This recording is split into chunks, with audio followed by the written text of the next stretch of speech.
We love Ramahomo. But, oh my god, I accidentally lowered my chair now. So, Eno's bad, but Elfelt's fine.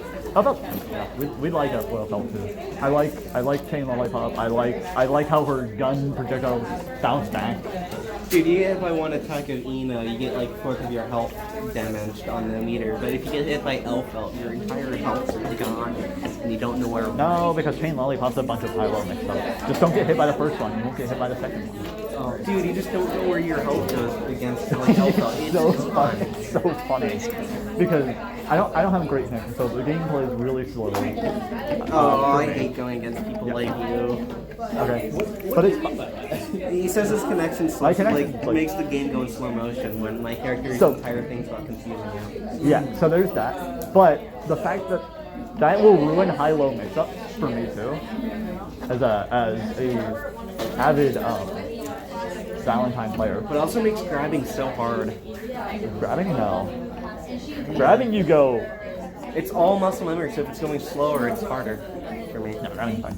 But God, my friend can't. He won't tell the difference between the high and the low. So yeah, he'll just get comboed for half his health because I just chain lollipop. At least I'm not playing Milia. True. That is, I'm pretty sure she's getting a new move, and it No, looks busted.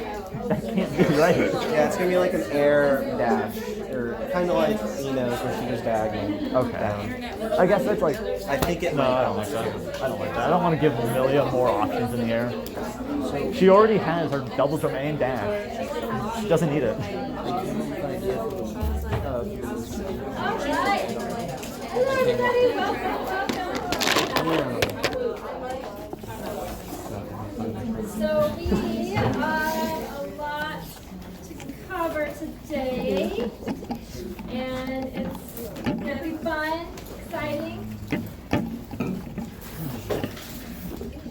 So first off, just talk a bit about. I haven't retained any information at all since the last exam. I know. I know that mitochondria is the powerhouse. I know that these have different venations. Which was in the last exam. I can't. So is the Lecture's worth more than 1.5 hours.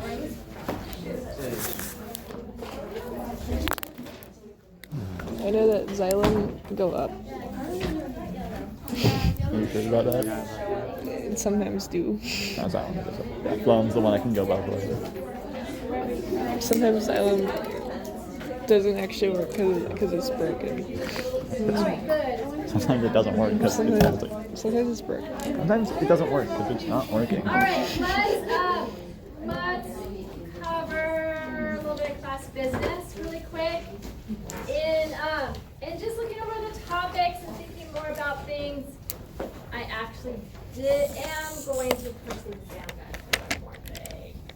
I know there was some discussion about It's gonna be on Wednesday. Tuesday or Right, Thursday of next Thursday. week. Oh. And I am gonna push when I talked about ordering some cool little microbes for us to look at, and I have to organize that for Thursday. So that's how I was kind of organizing things. We're gonna do that after spring break instead.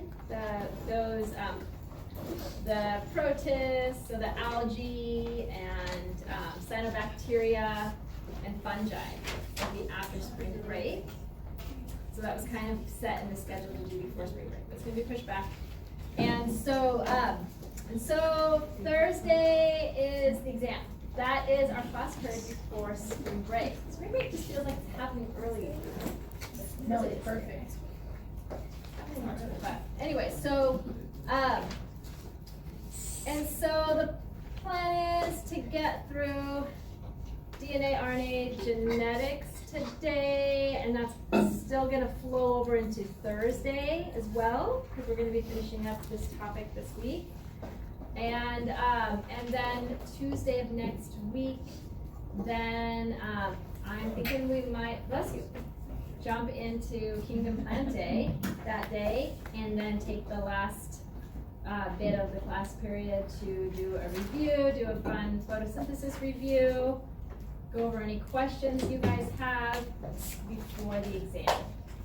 And that day on Tuesday, I have office hours, so if you wanna hang out after and go over any topics, or even form what might be kind of a cool idea is like do a study group. They even organize a study group right after class. Or come in On my Tuesday? office hours that are at 11, and then we also have book club 11:30 to 12:30. If you're interested. Yeah, that's happening Tuesday before class, so you can totally like bring a group in to study like before class, after class, whatever works better for your schedule. That's kind of a, you know, a nice time, because if any of you come up with questions, Kaylee and I would be here to help out, so it's a good way to go about it. All right, so any questions about the next few class periods before spring break? Just a reminder, the exam study guide is open online. Also, I handed out hard copies, so hopefully you've been working through that, getting ready, so that you're not having to cram right before the exam. I don't recommend that. And, but I'm aware you are taking other classes, working, juggling lots of things. So you may be in the boat where you're like, but I have a chemistry exam this week I have to throw my time focus into. And so I know, it's hard to juggle it. Carve out some time to study right now for the exam.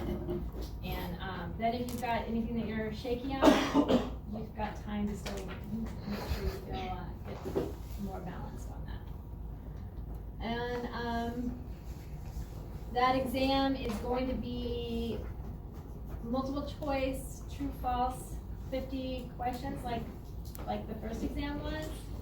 And then there's going to be some more like open-ended questions where you're answering questions, not essay format, but you kind of longer answer, shorter answer, open-ended questions, and no lab-specific ID part like we had last time.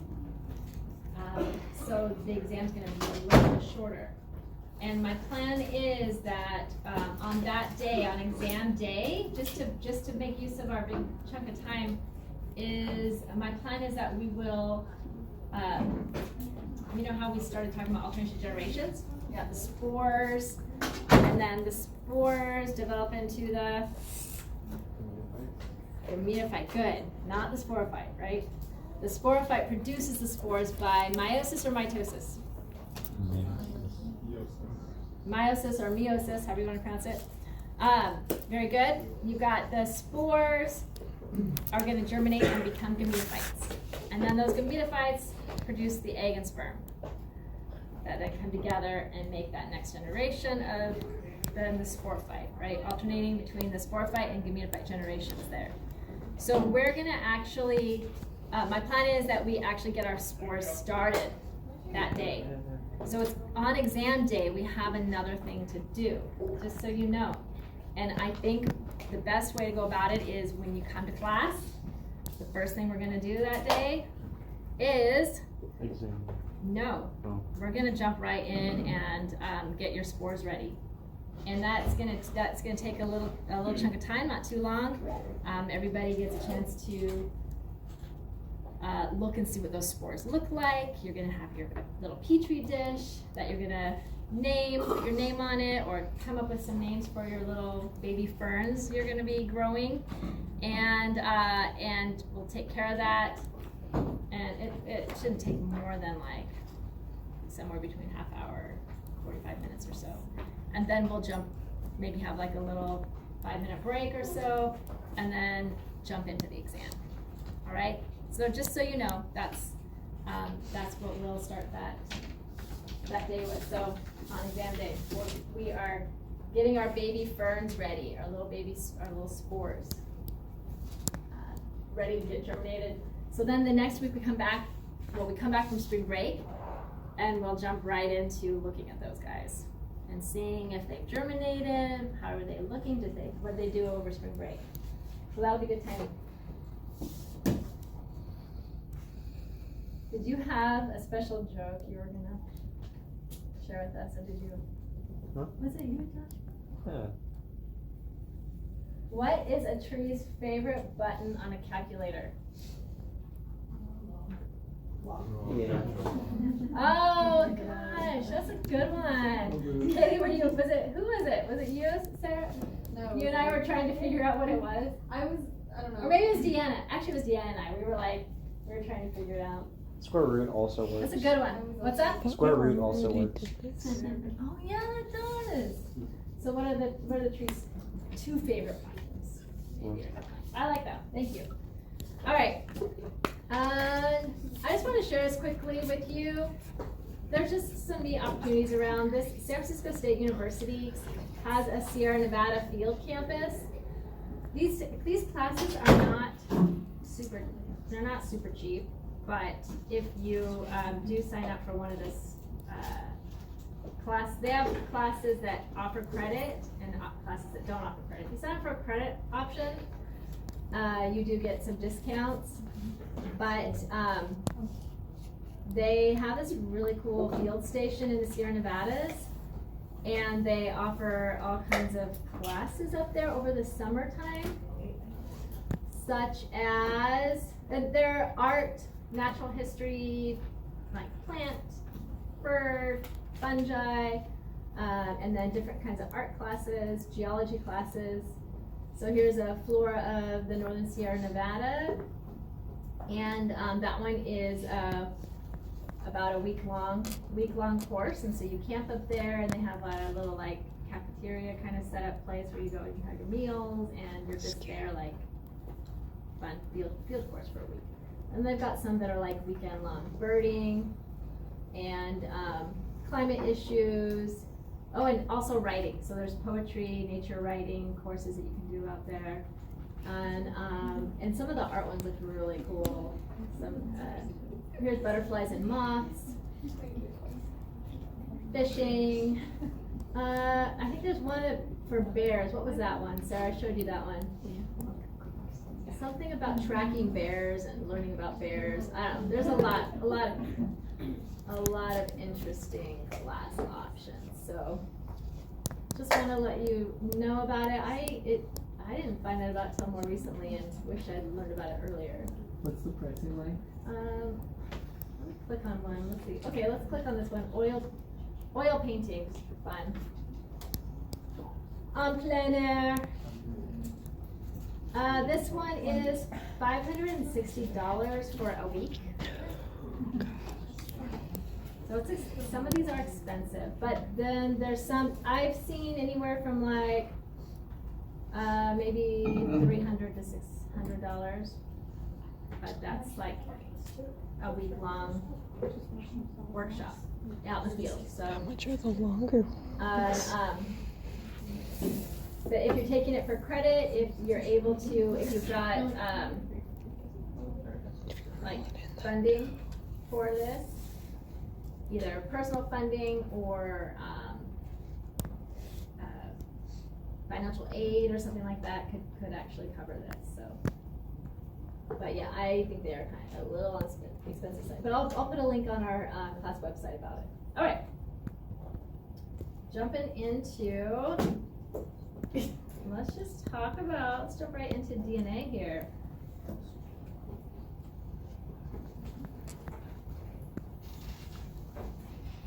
Let's see. Katie, do you mind getting that back to the light for us, please?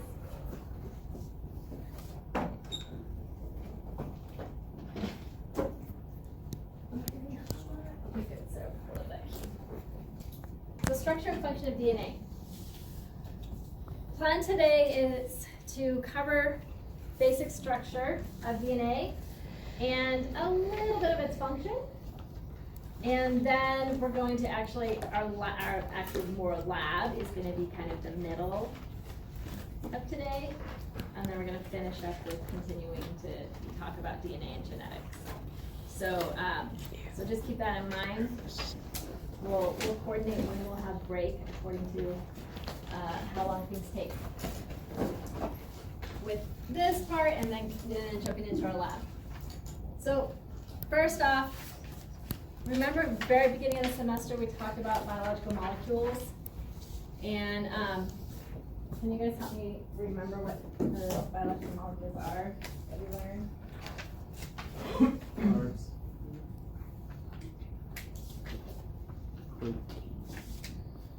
So we got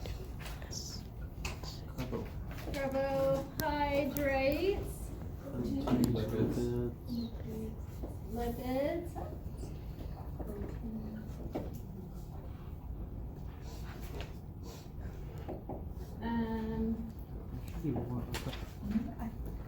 amino acids.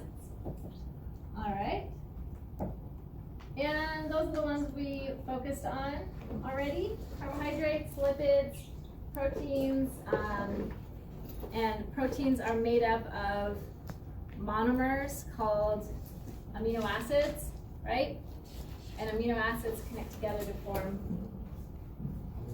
polypeptides. True. Is that right? All right.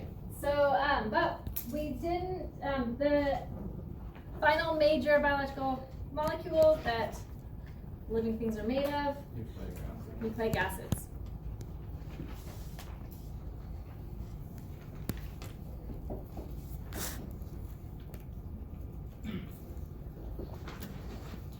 And actually, the lecture slides that I have up on Canvas there's a few slides about the history.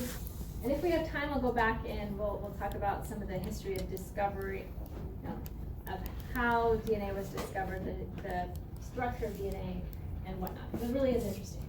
But I do want to make sure we get through what we got to get through today. And so DNA and RNA are nucleic acids that we're going to be focusing in on. And actually, if we're trying to like match up with so proteins, the monomers are amino acids, which is kind of tricky.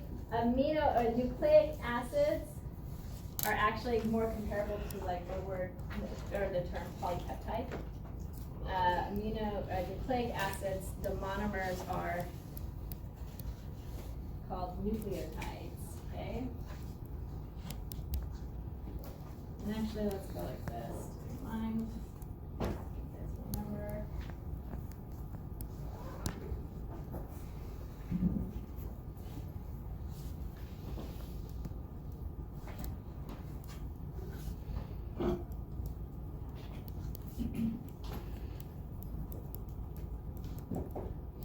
Nucleotides are the monomer, and polypeptides are the polymer. Mer is part, poly many parts, single part. So polypeptides are a chain of amino acids. And then you have potentially, that's your protein, or you might have multiple polypeptides connected together to form a complex protein. So the nucleic acid is actually the polymer. So, and we've got DNA and RNA.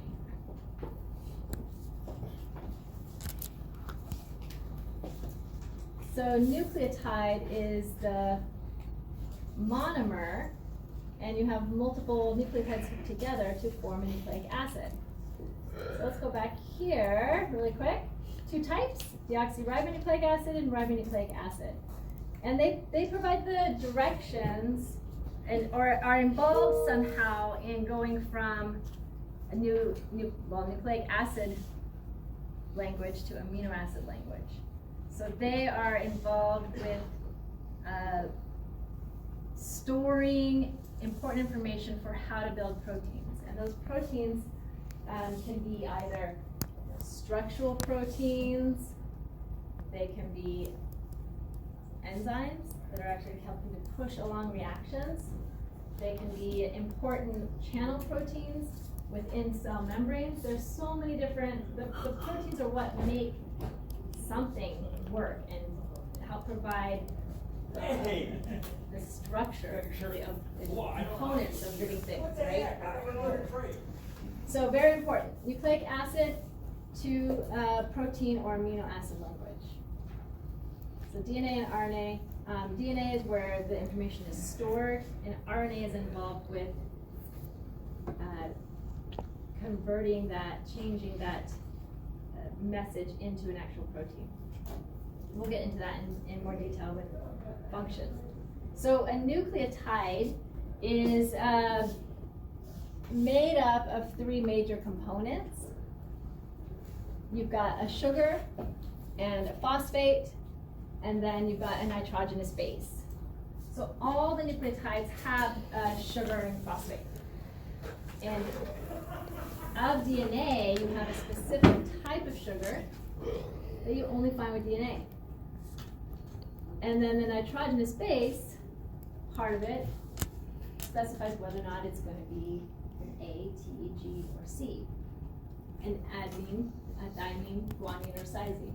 All right, I'm going to pass out a little kit. This is a key for what the different components actually mean.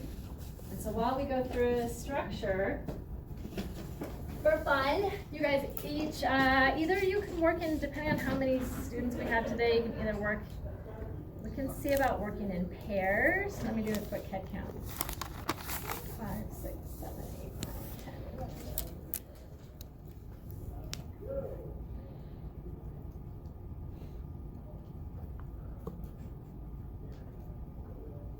Yeah, I think we can go with grouping up by pairs. So, so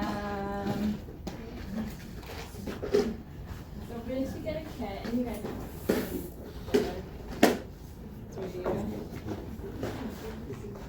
there is a key on the lid as well, but I asked Sarah to put one up on the board to help me with the color coding a little bit here.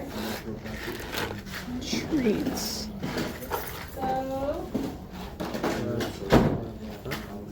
Is that the key? Because that is invisible to me. That is not real. Well, we got it here. Oh, is it?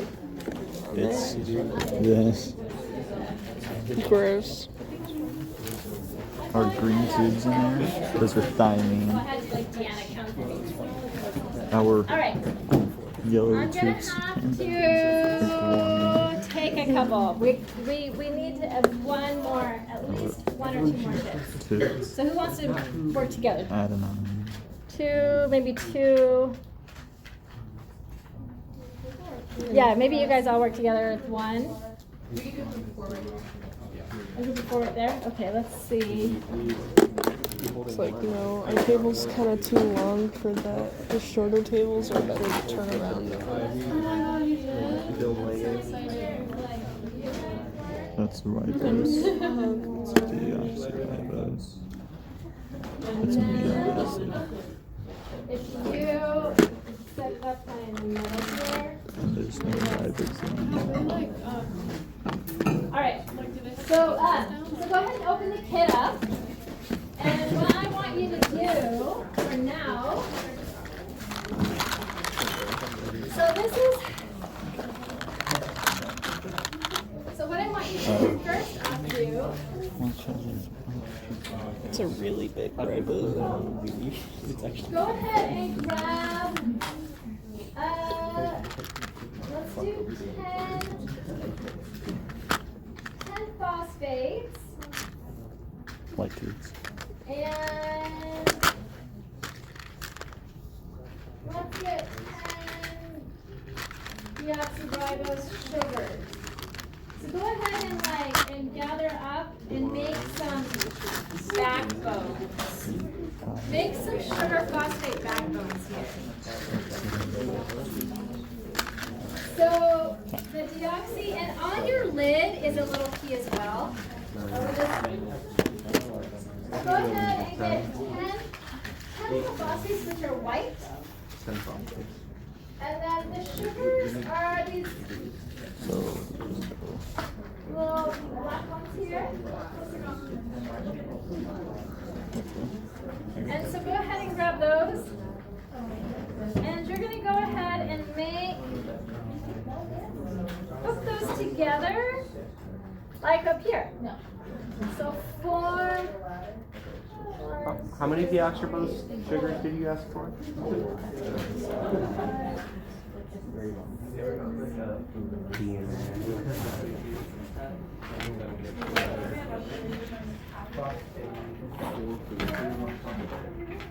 Wait, if you ask for 10 phosphate, I think we're doing something else.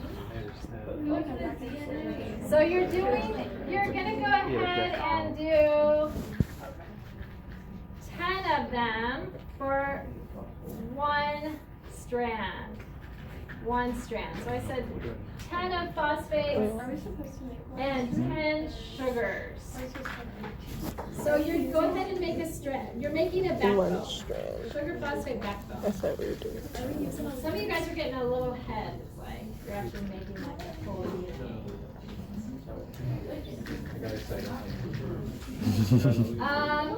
The one on your left side, yes.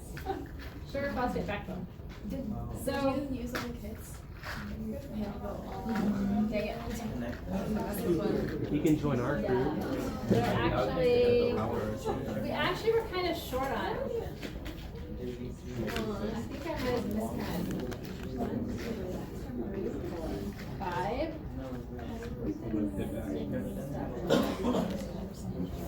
No, I just didn't do it. 3 white, 3 bonds. You started first.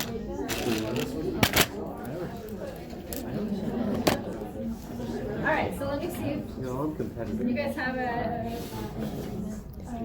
Okay. So here is a sugar phosphate backbone. Curses.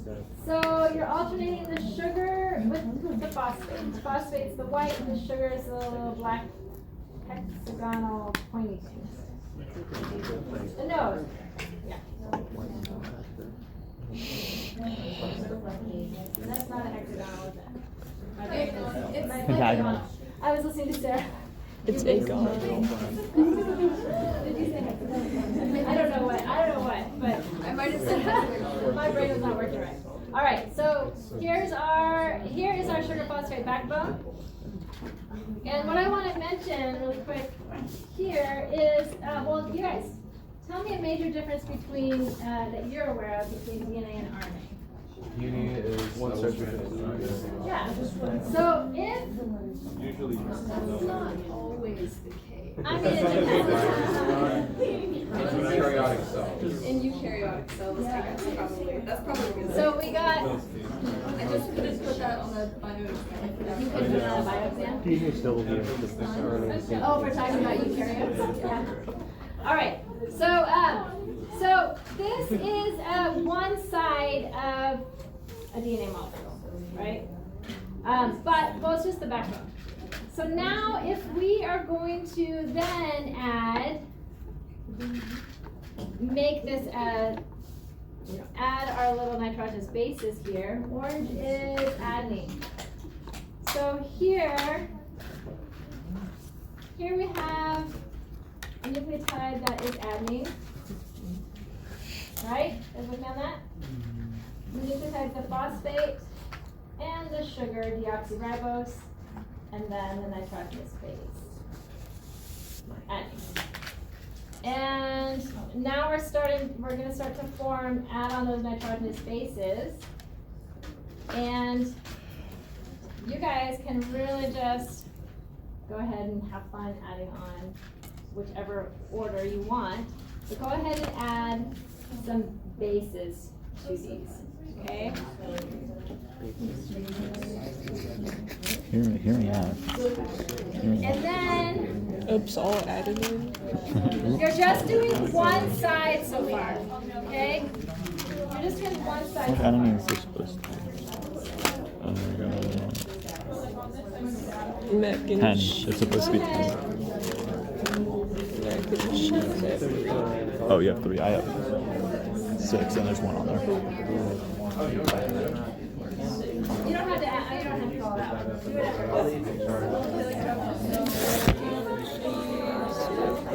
This is the peak of creativity.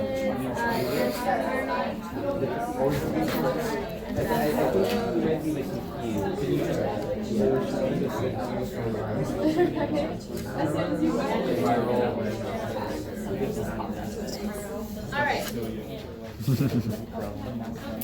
My fork when I get back. No, I'm doing great.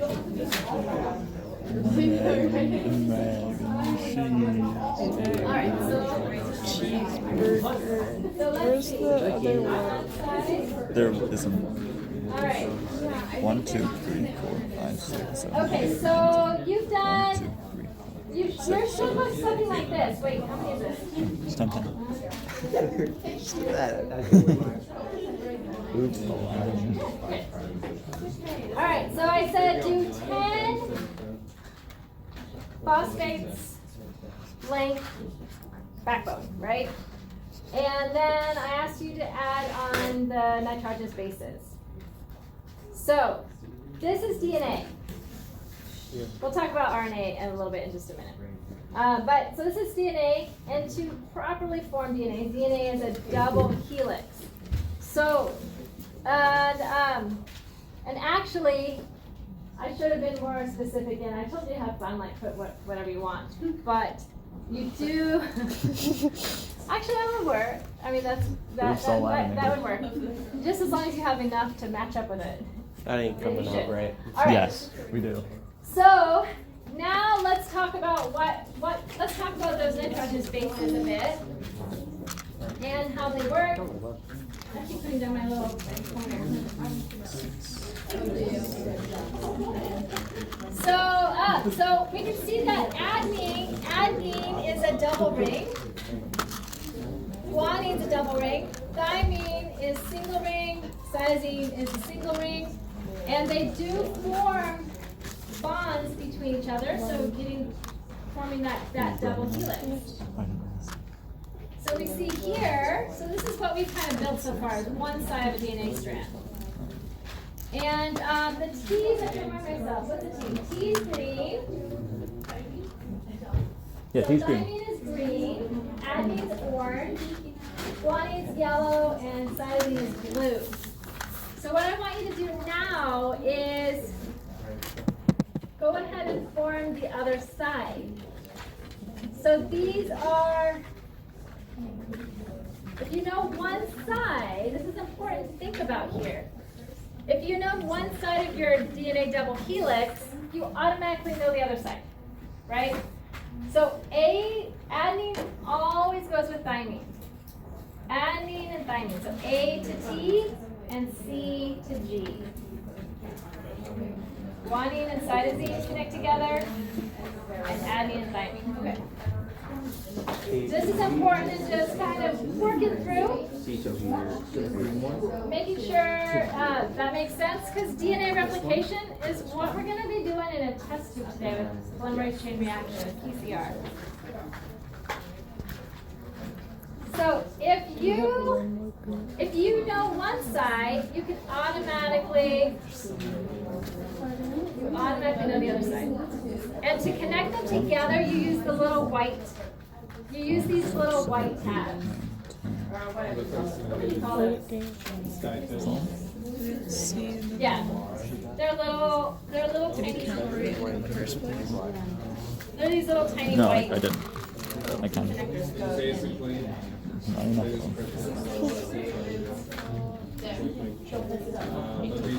is it not like in one video? Is it 10 black and 10 white? Okay. Be like skyscrapers, like So, Oh, they just go into oh yeah. like. I don't think so. So we're forming this hydrogen bonding between these base pairs. Or between these nitrogen bases. We'll pretend it's like, oh, wait, I figured it out.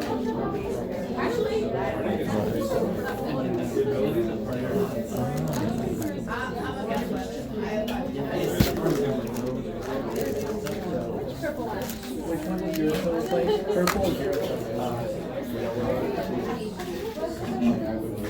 Oh, whoops.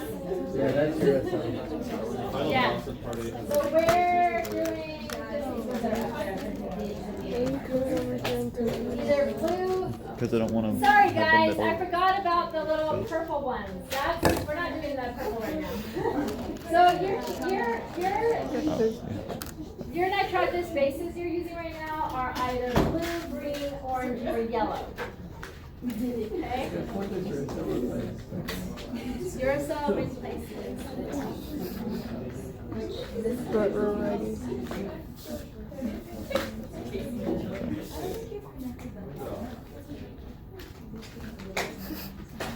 But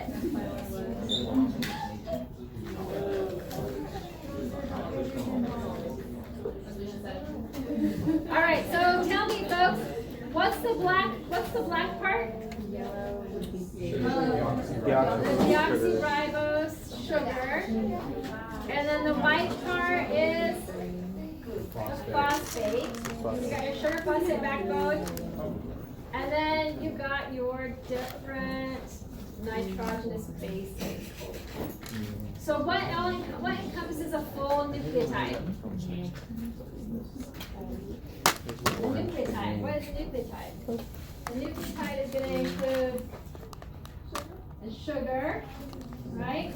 Yeah, that's all. And phosphate. And then what is the nitrogenous base connected to? Is it connected to the phosphate or the sugar? The sugar. And then you've got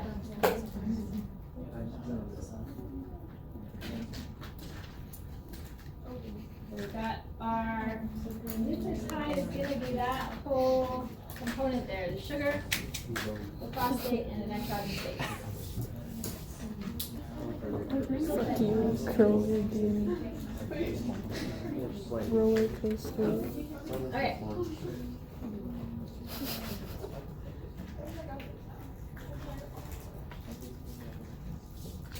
So Kaylee and I were just talking about this before class, the fact that it's pretty crazy when you think about DNA molecules. They're tiny, they are microscopic, right? But it's really amazing to think about how much is packed into the nuclei of cells of living things. And for a human, the DNA packed into a single nucleus of a cell is about 2 meters in length. If we could stretch that all out, we wouldn't be able to see it. It's so thin, tiny. But if you could stretch it out, it would be equivalent to about this length in one of our cells. That's crazy. That's if, and remember we talked about DNA, a strand of DNA ends up becoming a chromosome once it's twisted up and coiled up with the histones, proteins. And so like for us, how many chromosomes do we have? Remember? 46. So if you stretch the DNA, those 46 strands of DNA out and put them end to end of one nucleus, it would be about this long. So then imagine that multiplied millionfold. And that stretched out. Doing the math is about 70 trips from Earth to Sun and back in length. That's pretty crazy. So there's a lot of information then stored in those. Those letters, those A's, T's, G's, and C's store a lot of info. There's sections on there that have the recipe for building a protein. All those put together can build you. And then some. There's a lot in there, a lot of regions in there that are turned off, maybe turned on for a little while. You know, we all started out having a tail in our development. And that tail, those genes get turned off. And so there's a lot stored in there. It's pretty amazing to think about this. Question, hand raise. I was just wondering, like, how much mass, like, of a human body is DNA? Do you know? Like, what percentage?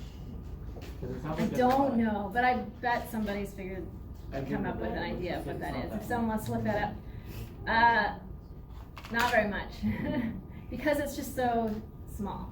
But if someone wants to look that up, you can. Are you making this as a circular DNA molecule here, like we see in chloroplast or in mitochondria? It's interesting. All right. So here's a great example. So here we've got our. What did I do with my? Oh, here it is. My little advance.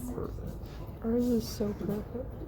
So here we do know that it is a twisted ladder, and then oh no! Quick, put it back together again. And then when the cell's prepping for division during S phase of interphase, this will twist and coil and go around little proteins and pack in really tightly or whatnot. But yeah, so it is twisted up pretty tight generally, and when a section of DNA, the recipe for a protein, a gene, is needed to open up in order to get that recipe out and build a protein, then you have certain areas will be triggered to cause that to open up, and then that recipe can be read. And for it to be read, it needs to actually open up, and an RNA molecule gets built on it. So just what you guys did in making sense of figuring out one side first, and then being able to match that is huge in understanding the process of DNA replication and how you go from DNA to protein. And that's called transcription translation. And that involves RNA molecules as well. So in what we're going to be doing in PCR is DNA replication in a test tube, where we're going to be forcing DNA to open up, and that's called denaturing. We're going to force DNA to open, and then once you have it open, you can build a new DNA molecule over here by adding onto that side, and then adding onto that side. And then you've got two DNA molecules when you just had one originally. So that structure is really special and important. But yeah, when it's twisted up like this and unopened, it's not going to produce, you're not going to be able to get the recipe for protein out of it.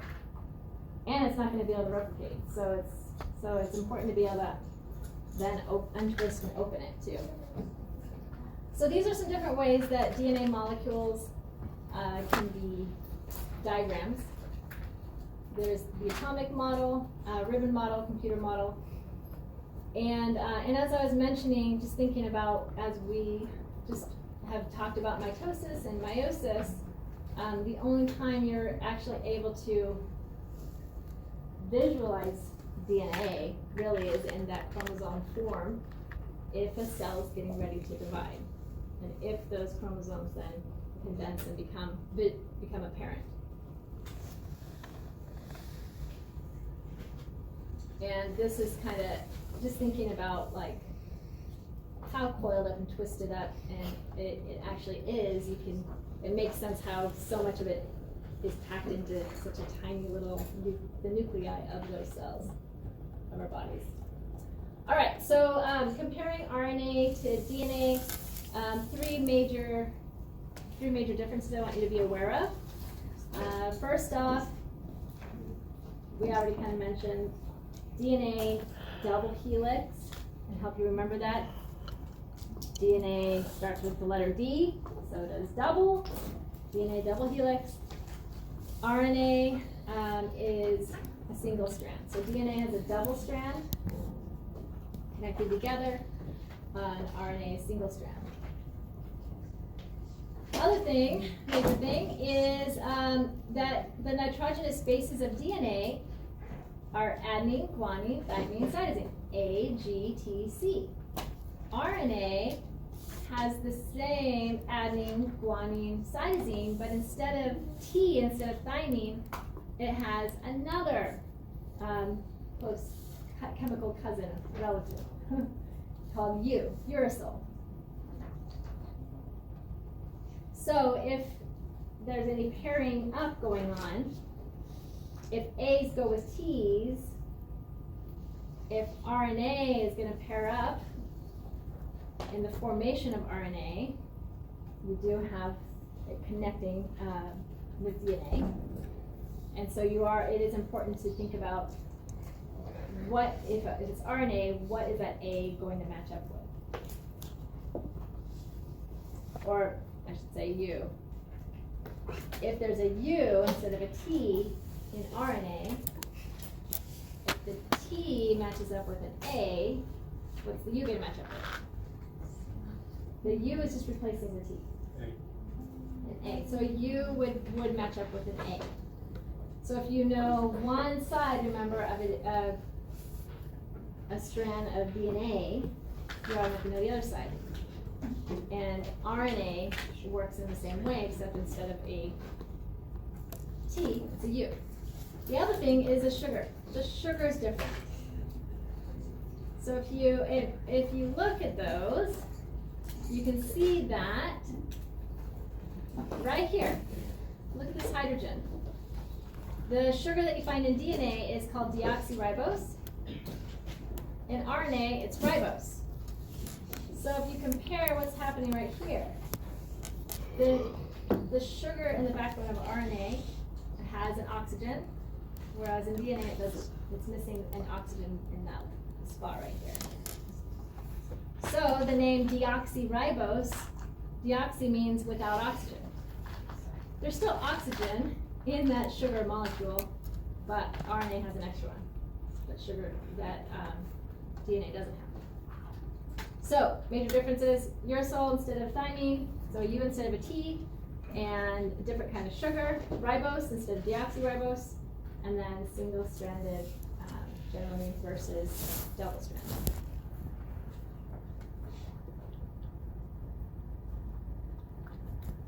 All right, so you got your DNA molecules there. Any questions about it so far? Wow, look at that. Really got it down there.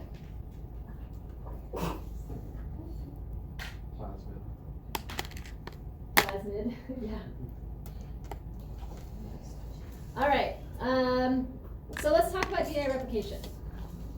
Because that's what we're going to be doing in the test tube today.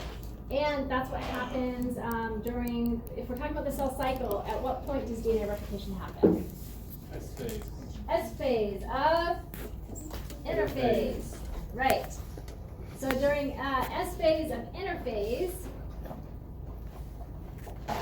DNA replicates. Chromosomal proteins are also duplicated. And what's pretty interesting, it's known as being semi-conservative because you have a DNA molecule, and it's, as I mentioned, it's gonna uncoil and then open up when it's time to replicate the DNA. And the two new DNA strands that result from one DNA strand, they're semi-conservative because they each have that original old. They have one original old strand and then one new strand. So, and it's purely because of what we talked about, those base pairing rules that you've got. A's always go with T's, G's always go with C's. So if I talk, and we've already mentioned a little bit about like the length of DNA. I think we talked about that a little bit. So the point of what we're doing with our lab is trying to make millions of copies of certain regions of DNA that we're then going to hopefully be able to visualize on Thursday. And so we need to know what regions those are that we want to make lots of copies of. And we're going to be doing that in the test tube. And the beauty of it is if we know, in order to get a specific region, we want to throw in some other sections of DNA into the mix so that we know, so that the little test tube that we're gonna do DNA replication in a tube, so we'll know which sections that we wanna make millions of copies of. So knowing that A's go with the T's, the G's go with the C's is important. What else happens is, I mentioned the unwinding and opening up is gonna occur. And then we have to have special enzymes involved with, well, in our cells, it's a little bit different what happens in what we're gonna be doing in PCR in the test tube. But in our cells and in plant cells, there's special enzymes involved with helping to open up a DNA molecule. And then there's special enzymes involved with helping to keep it open and also actually build the DNA. Add the correct A's, T's, G's, and C's onto the old strand to build the new strand. So let's talk about what those enzymes are, okay? So we've got major players here. Helicase. And in general, right, enzymes end in ACE. What does helicase do? Helicase opens up DNA, the DNA molecule, and then we've got primase, which is important. Primase is a special enzyme that helps DNA polymerase know where to get started. We've got this first little section, and generally,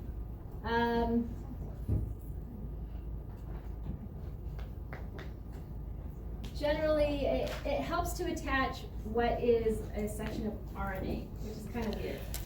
It attaches a section of RNA, DNA polymerase starts building from there, and then later that's taken off and proper DNA letters are added in.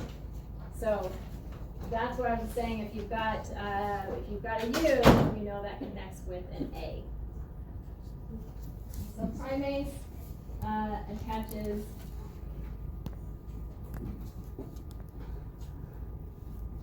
primer.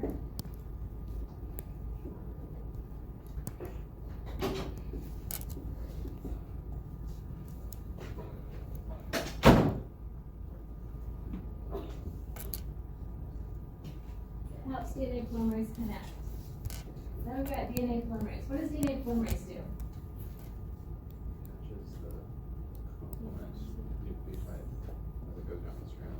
So right, so DNA polymerase, it builds DNA.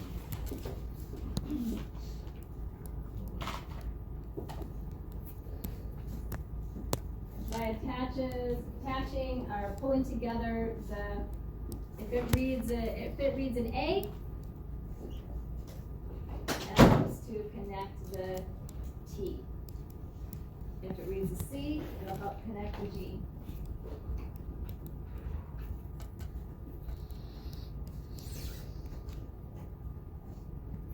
Okay. Let me see.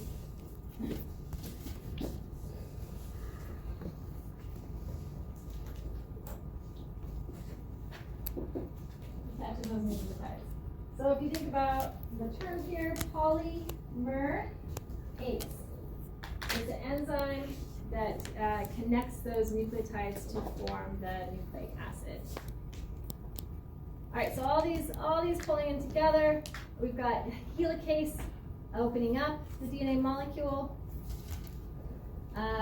primase connecting the primer in, building the primer, DNA polymerase coming in right after that, and then building, adding those nucleotides on and lengthening that strand. Now, something that's kind of complicated, and you can see here, this DNA polymerase is just forming a continuous strand along the way, Whereas this way, it's doing it in sections. And that's because DNA polymerase only functions from building from the 5' to 3' end. So what's the 5', 3' end? So it has to do with the sugar here. So if we look at this deoxyribose, we've got carbon number 1, 2, 3, 4, and 5. So the phosphate is connected here at carbon number 5 of that sugar molecule. That's the 5'. Over here, the carbon that's connecting with the next phosphate over is a 3'. So it just has to do with which carbon, the carbons are all numbered in that sugar molecule, that carbon that's connected to the next phosphate in forming that sugar phosphate bond. So if you think it's like this. The sugar phosphate backbones are flipped. They're not running the same way. They're flipped. So one side has the 5' end over here on top, whereas the other side is the 3' end.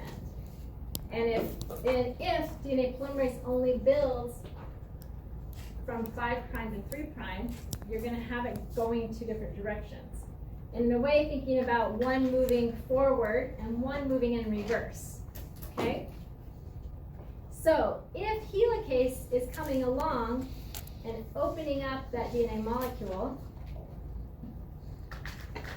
if DNA polymerase is building along this way, as it's opening, it's going to just be able to keep going.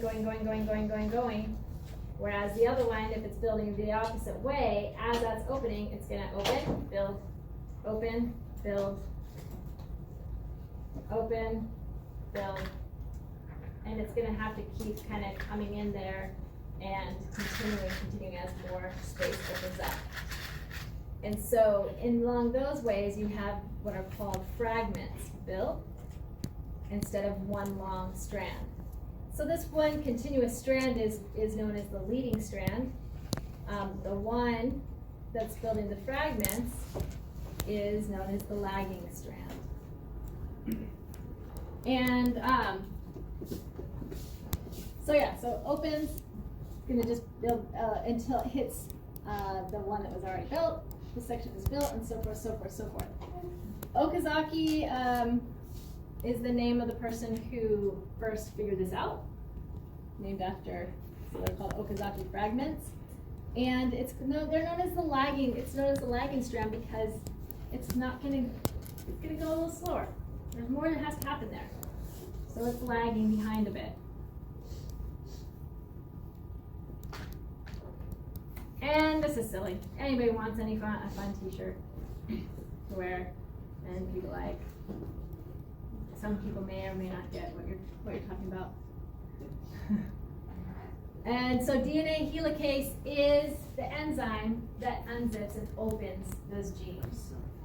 Opens up the DNA molecule. Get in there. Let's go back here. All right. When we're gonna do a DNA replication in a test tube, we actually don't need helicase to make those DNA molecules open up. We can just raise the temp a bit. And so once you reach a certain temp, it actually denatures the DNA and opens the DNA up. So we don't need helicase. We can just have high temp. And then, but we do need this particular enzyme, DNA polymerase, in the mix. And so that's an important ingredient. So already in thinking about what we're going to be doing to set up PCR, we've got to have DNA polymerase to build the sections of DNA that we're going to be looking for. We're also going to need some sort of primer. We don't actually need the enzyme primase. Because we're going to be adding some special primers, sections of DNA, sometimes it can be RNA. We're going to add those into the mix so that DNA polymerase will know where to start building. And they'll just attach automatically. Once you cool the temp down, those primers will just want to anneal and connect to the DNA. You turn the temp up to open the DNA, lower the temp, the primers attach where they can attach. Some of those DNA molecules come back together. But before that happens, you go to a certain temp that supports DNA polymerase to do its thing. So let's go ahead and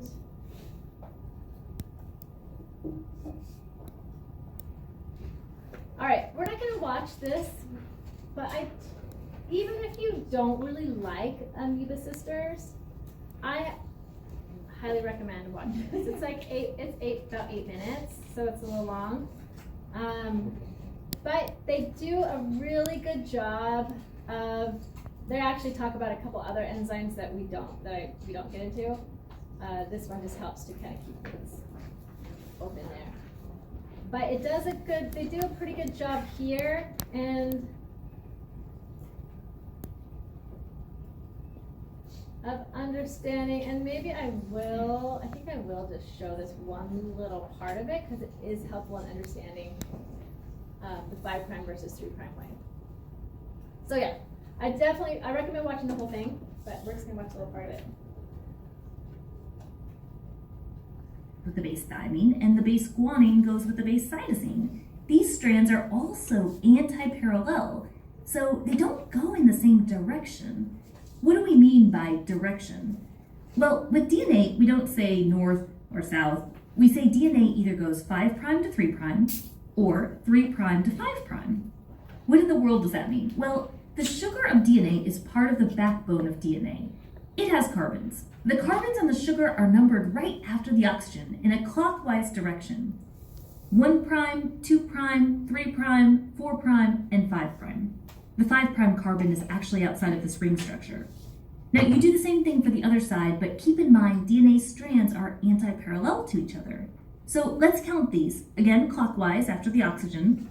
1', 2', 3', 4', 5', and the 5' is out of this ring. This strand on the left runs 5' to 3', and the strand here on the right runs 3' to 5'. We'll explain why all that matters in a moment. So let's take that knowledge there and look at DNA replication here. In this image, I labeled the top original strand 3' to 5'. I labeled this bottom original strand 5' to 3'. That's the original DNA that is going to be replicated. DNA is unwinding here thanks to helicase. In this example, it will keep unwinding in this direction. Primase places primers. DNA polymerase is building the new strands. Now, the thing about DNA polymerase is when it's building a new strand, it can only build the new strand in the 5' to 3' direction, meaning it adds new bases to the 3' end on the new strand. See how it's being built in the 5' to 3' direction? This one is called the leading strand. But take a look down here. So DNA polymerase, once again, is building a new strand in the 5' to 3' direction. But there's a bit of a problem here. See, as DNA unwinds, because DNA polymerase can only build the new strand in the 5' to 3' direction, it has to keep racing up here next to where this unwinding is happening. You can see why then this new strand is known as the lagging strand. On this lagging strand, primers have to keep being placed in order for DNA polymerase to build. These fragments that result are known as Okazaki fragments. Primers have to get replaced with DNA bases since the primers were made of RNA. Ligase, the gluing enzyme, as I like to nickname it, has to take care of the gaps between Okazaki fragments, sealing them together. At the end of replicating, you have 2 identical double helix DNA molecules from your one original double helix DNA molecule. We call it semi-conservative because the 2 copies each contain one old original strand and one newly made one. One last thing. Surely you've had to proofread your work before to catch errors. In this process, you don't want DNA polymerase to make errors. If it matches the wrong DNA basis, then you could have an incorrectly coded gene, which could ultimately end up in an incorrect protein or no protein. Okay, we're gonna stop that there. Hopefully, was that helpful to see that? Yes. All right. Okay, so leading strand versus lagging strand. And these are the main enzymes I want you to be familiar with. And I just added ligase in, just reminding me that ligase is important. What does ligase do?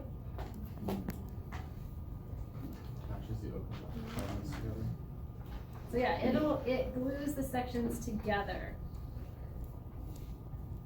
And so what we did last time in class was you extract the DNA from what? What did you extract DNA from? We hope you did. We hope everything worked right. You got it. From everybody, all the groups should have extracted DNA from oats. And then each group did something different. We had papaya. We actually threw in spinach for fun. Maybe some of you guys didn't know that. Maybe you saw spinach floating around. So we have papaya, spinach, cornmeal. Is that right? And Cheetos, Doritos, Fritos. Is there one I missed?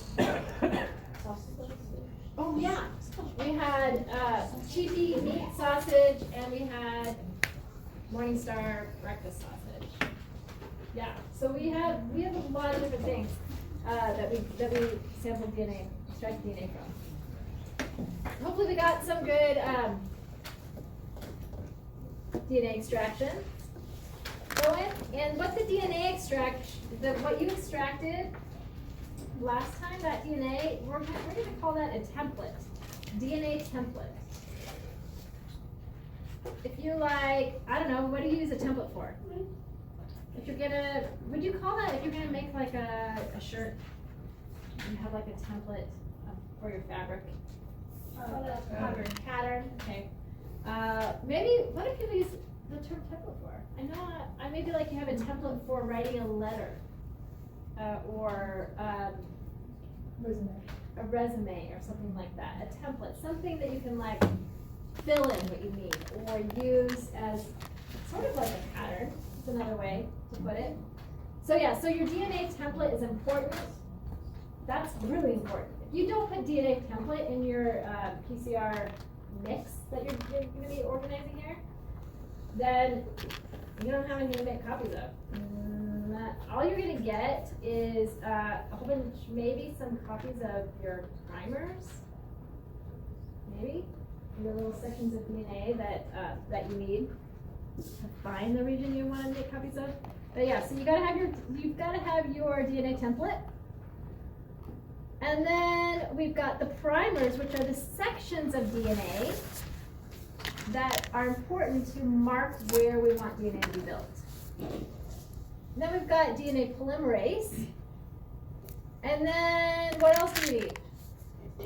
A's, T's, G's, and C's.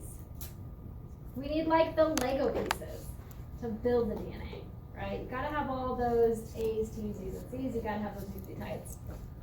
So you gotta have nucleotides, you gotta have DNA polymerase, primers, DNA template, and then a buffer. You gotta have like a solution to have the reaction happen in. And that helps like keep it at the proper pH needed. And also, do you remember how we like pulled out magnesium when we were just like trying to chelate out some things that we didn't want to mess with the DNA? We can actually add a little bit of that in, and that's helpful for this process. So there's some things in the buffer that can help just provide a good environment for this reaction to happen. Then, because I mentioned we don't have helicase in there, we use high temp to open the DNA up. And so cycling through the high temp to open up the DNA, and then a lower temp to get the DNA polymerase to attach, and then another temp to build. And then again, you cycle through that like maybe 20 to 40 times and then you get millions and millions of copies of the regions that you want. That is called a polymerase chain reaction. So polymerase for the DNA polymerase, right? Many parts enzyme, and then chain reaction. It amplifies very small amounts of DNA. So when you hear someone talk about PCR, what do you think of? COVID, yeah. Previous to COVID, we wouldn't have thought about it that way. Most likely people might think, I don't know, CSI, maybe like crime scene investigation. Genetic testing. But yeah, COVID.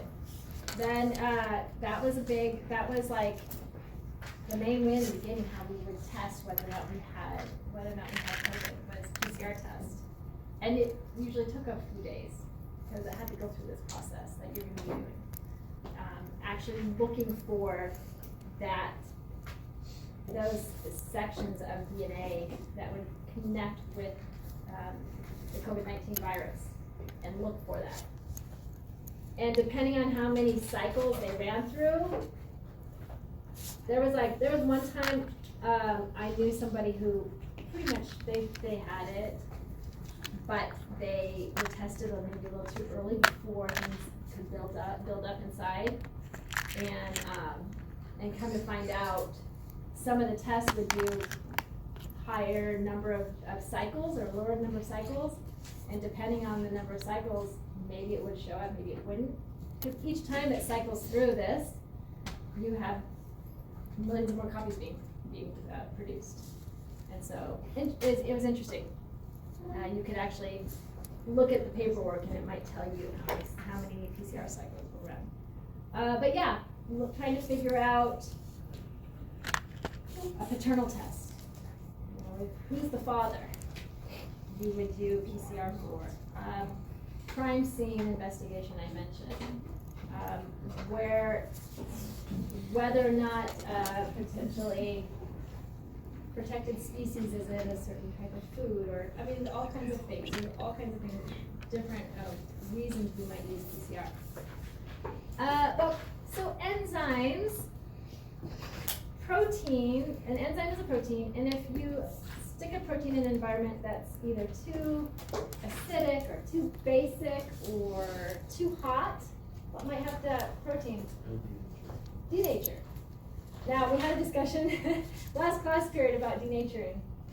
If a protein gets denatured, can it go back to, it changes shape. Can it go back to its original shape? No. Proteins being denatured, that means that they change shape, they're ruined. They're not, and the shape of a protein is tells what it does. Like if the protein doesn't have its proper shape, it's not going to do what it's supposed to do. So for putting enzymes in a test tube and getting a high temp here, those enzymes are going to be most likely going to be denatured. And let's see.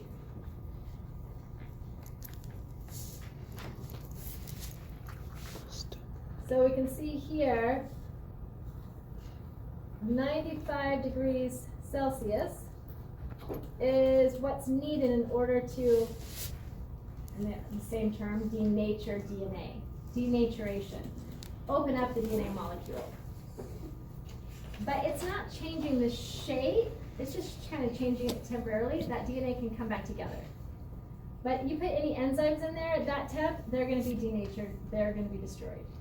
So we get a special type of DNA polymerase from a microbe that lives its life in really high temp anyways, and so we can deal with it. And this stuff's pretty expensive. I remember when I was doing this kind of research, that was one of the higher price tag items of this kind of research, is ordering Taq polymerase. So Thermus aquaticus is the name of this microbe. And in microbiology, you take the genus, the first letter of the genus name, and you add it to the first two letters of the specific epithet, and that gives the name. It's like a little code. So TAC, that's where TAC comes from, and the polymerase. So we get TAC polymerase, and that survives the PCR reaction.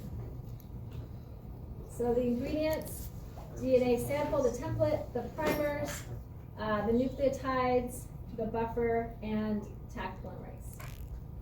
All right, let's go ahead and take our 20-minute break. Hold on, before you run off. So 20 minutes, we'll get back here at, what is that? Good glare, would that be like 2:35-ish? 2:40. 2:40, guys are pushing it. It's 2:20 right now. Oh, right, that's what's slow then, and the glare. All right, so 2:40, okay. When you get back, go ahead and get into your working groups. And we'll start right off learning how to use some of these tools we're gonna be using, and jumping right into it. All right. See you in about 5 minutes. Practice using a micropipette because it's good to get those skills down for what we're gonna be doing. So micropipettes you use to get tiny amounts and exact amounts. That's the plan. And so, but it can be kind of easy to make mistakes on, like, maybe, making sure you're using the tool properly and that you feel comfortable with it. So, like for you to practice with that. So right over here, each group is going to get a container with these are pipette tips, and this is the pipette. So this is a micropipette. And I'm going to show you, we're going to go over the parts of it, but I want to make sure each lab group has one in front of them before we talk about specifically how to use it. So don't go ahead and put tips on it quite yet. But each lab group is going to grab a box of tips, micropipette, and a practice little tube, and a little beaker of blue water. That's what it is. But it's just for practicing, okay? So practicing moving a liquid from one thing to another thing. And I want everybody in the lab group to get a chance to practice it. All right? So go ahead and come on up and everybody grab one of each of one of those things per group. We have 8 groups. So there's 8 things there.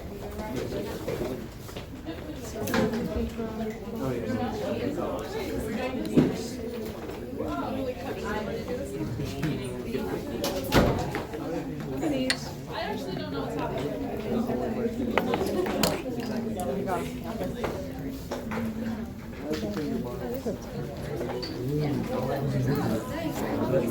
I wish I had water during the break. I wasn't even hot. You want some fry sauce?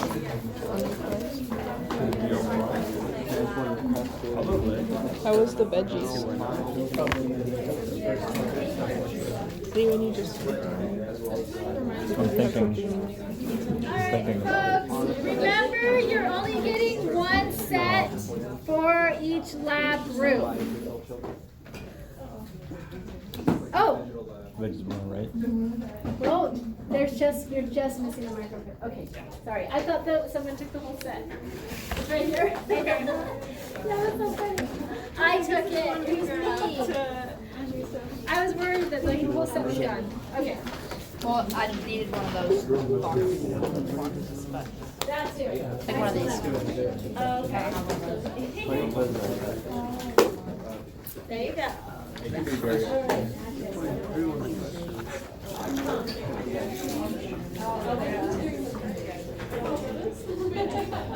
This is so yummy right now. This is so much more worth $8 than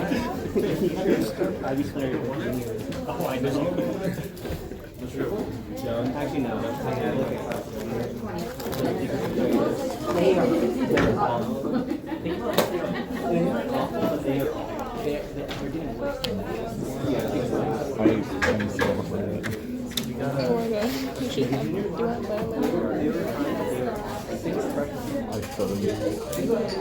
Alright!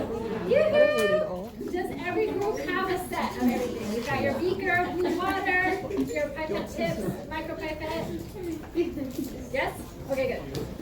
All right, so you've got your micro pipette handy, and let's go over the parts. There's the, let's have one person in the lab go ahead and hold it and have everybody make sure you can get a look at it and see those parts. I'm gonna use, you guys all have the new ones, I'm gonna use an old one. And so you've got your plunger button, and notice that when you push that plunger button, you hit that first point of resistance. Also make sure you're holding it in your hand in a way so that it feels it's a nice, this little part right here, which is sort of,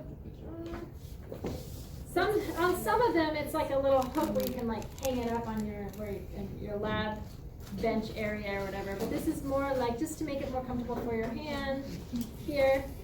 And then with your thumb, go ahead and push that plunger down to that point of first resistance, and then you can push past that. So that's the main plunger, and you need to just kind of feel how that feels. And then right here is a little window where you can figure out, you know, the amount of microliters you're going to be adding or working with. And this one has a little, if you notice, you can like turn. Yours is at the very top here, turns. That plunger, turning the top of that, will change the amount. That's your volume display. And then right here is this pipette head is where you're going to add a pipette tip. So the way you do the pipette, add the pipette tips is you, not too hard, you don't want to break anything, but you go ahead and push down firmly, firm enough so that when you take it out, this isn't going to fall off. Like it's on there firm, so you didn't break anything. You get it on there. So now you can imagine that this tip release back here, you would use that to push the pipette tip off when you're ready to take it off. And every time you add a new sample of something, you want to make sure you get rid of that pipette tip and get a new one. And so maybe you have a paper towel set there to pop those little pipette tips off. Don't ever aim at somebody because they do shoot regardless. Let me show you. Let's just try here. Oh, that one was so boring. I think that's so far. That was like not very impressive at all. Oh, that one wasn't that far either. I've seen them go. Yeah. That was not. Yeah, like drawing bird, like compacted. Okay. It makes me really happy. So, everybody look up here really quick before we start actually playing around with getting some liquid. You'll notice A is to that first stop I mentioned. That's what, when you've got your pipette tip, you're ready on and you're ready to get your sample, you push down to that first point of resistance, that's A. You dip it into the liquid, and then you let your thumb go. You release. And that should just suck that exact amount of liquid up in to the pipette tip. Okay? Then, wherever you're needing to put that, right? Then you push down to that point of resistance, and then past that to get every last bit of that liquid out. It kind of pushes a little bit of air in there to get that last little bit out. Then, before you release your thumb, you take it out of whatever liquid. Sometimes you're adding a liquid into another liquid, and then if you did this too early, you'd suck everything back in.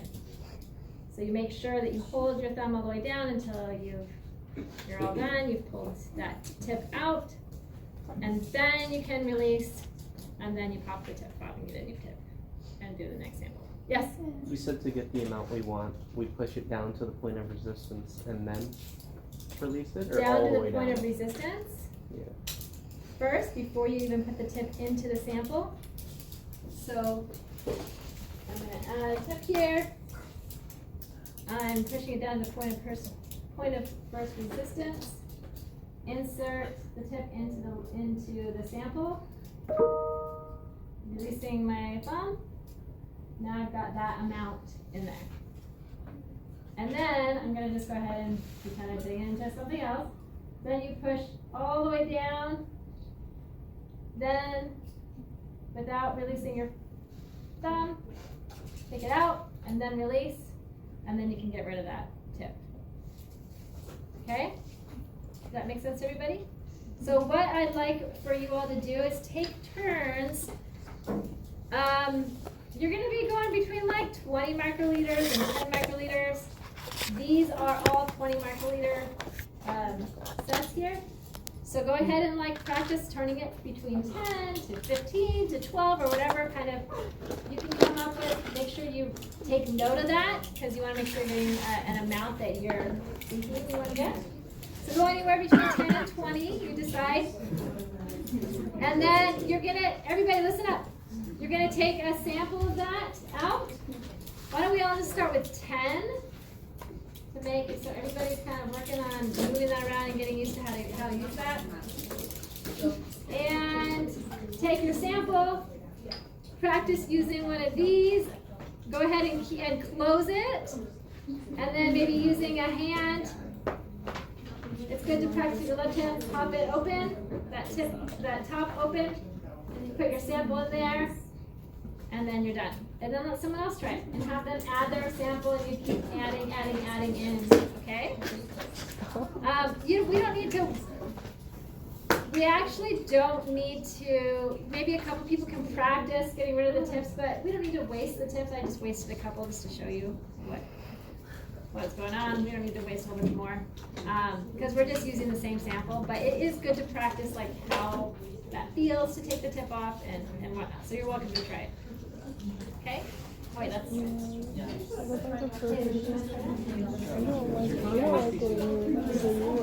Go ahead and pause that.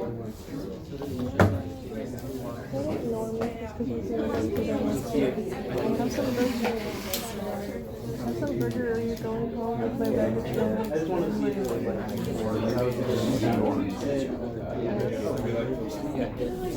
I said that. Not really nice. That you don't know you. Oh, yeah, there you go.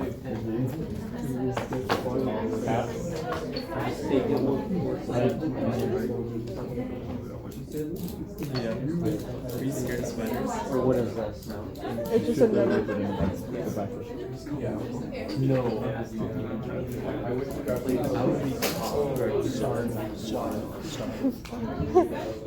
be It only goes down to 2 before. Because it was in soak.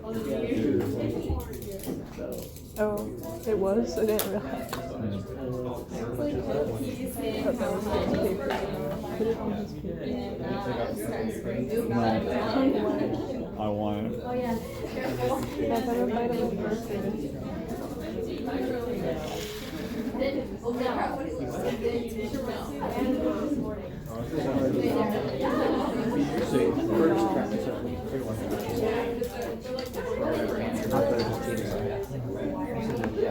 And then before you put it in, I would consider the time off work. I did that. That's like next week or something. And I already did that, so we can have this part, that part checks.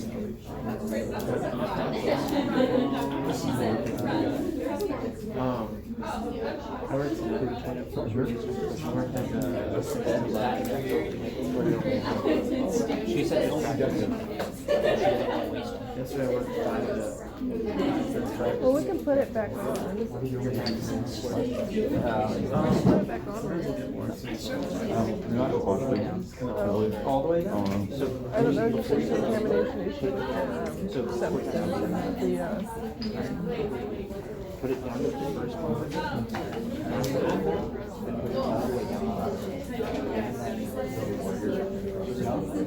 No, it's not the. No, you push it down to the first one of resistance, then you put it in, let it go back up. That sucks up the material. And then you push it all the way down to shoot it in.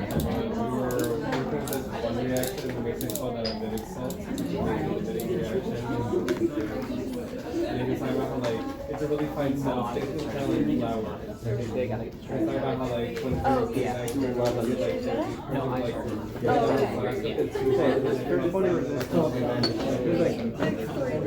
First point of resistance is the value. All the way down is all the way down. Also like making chemistry.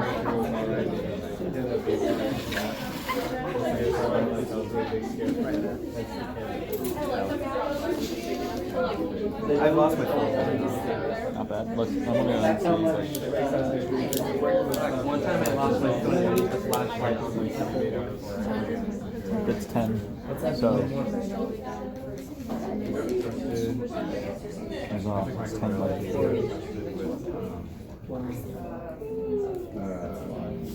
That's so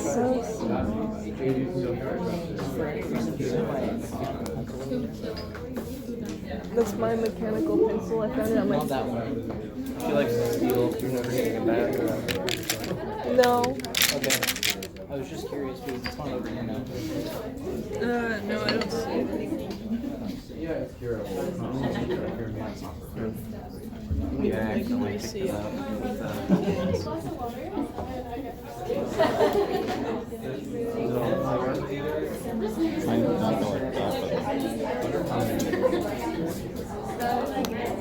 Bonkers. First one resistance like that. Yeah. Suck it up. I got one more. And then shoot it down.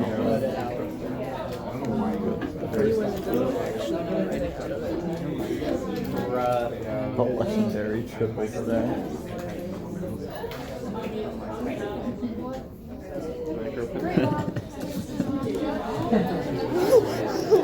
Open up.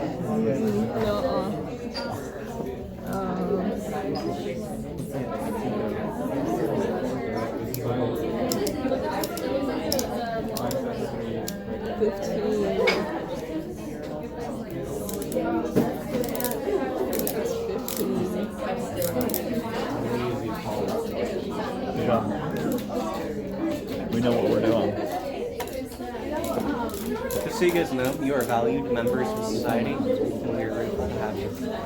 So, it was not in my small pocket. Rambling man. It was in the middle pocket. I wish I were like. Meaning it I fell. wish I could eat a hamburger and see the video From up on the table. Oh, That is her lore. Yeah. bozo. I know. Yeah, I found this on my floor this morning. I thought you No. saw this across the way. and No, you're like, I was asking if you had it because you wouldn't have sat over there. Part of If it. you Yeah. accidentally. Yeah, sometimes I do that. That's fair. It wouldn't have even been like a think thought thing. It would Yeah, just it be was like no. do thing. I feel that. pencil. And then Kai dating a 4-year-old. Shit. Definitely one of the I'm gonna good slurp this shit up. Yeah, let's find out if it's really just blue water. She lives 24. What's she gonna do? Stop me? Well, If she stops me, that means it's not water.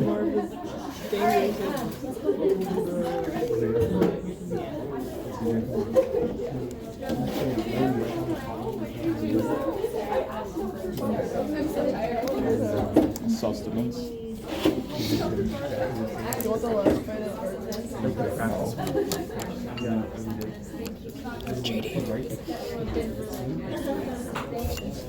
Glue on the table. Glue on the table. Glue on the table. Why is it like so like reflects it? Me when I work at Dairy Queen. Did you see that video of like somebody left like a fruit punch container upside down on top of the grates in like a Walmart and it was open and it wasn't falling out of the Did you see the video of Joe Biden going with Yeah. I sent it. Oh, it was you who sent. Yeah, Okay. send I it to wanted to send send a it gift to to you, me. and I sent it to Okay, him. got it. And then I showed it to you because we were sitting next to each other. And some baby tubes. Yo, thank you.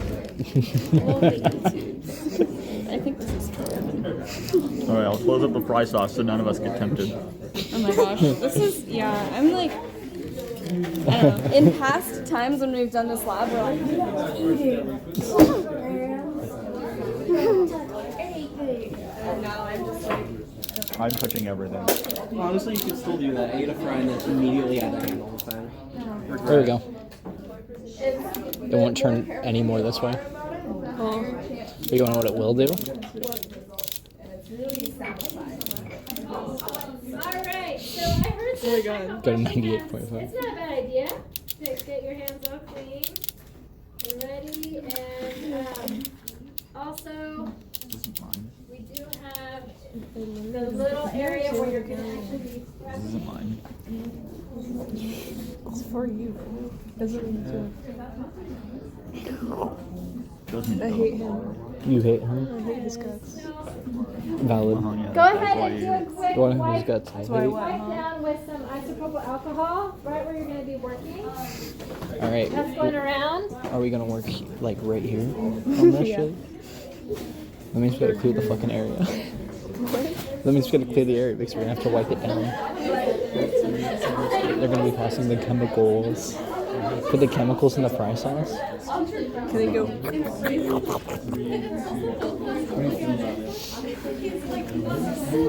Oh, Garrett said he'd probably play Rogue if I made a grunt subclass.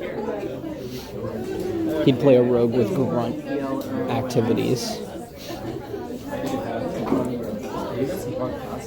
I think when she said wash your hands, I think she meant water. JD. I had tasty Ready? fry on me.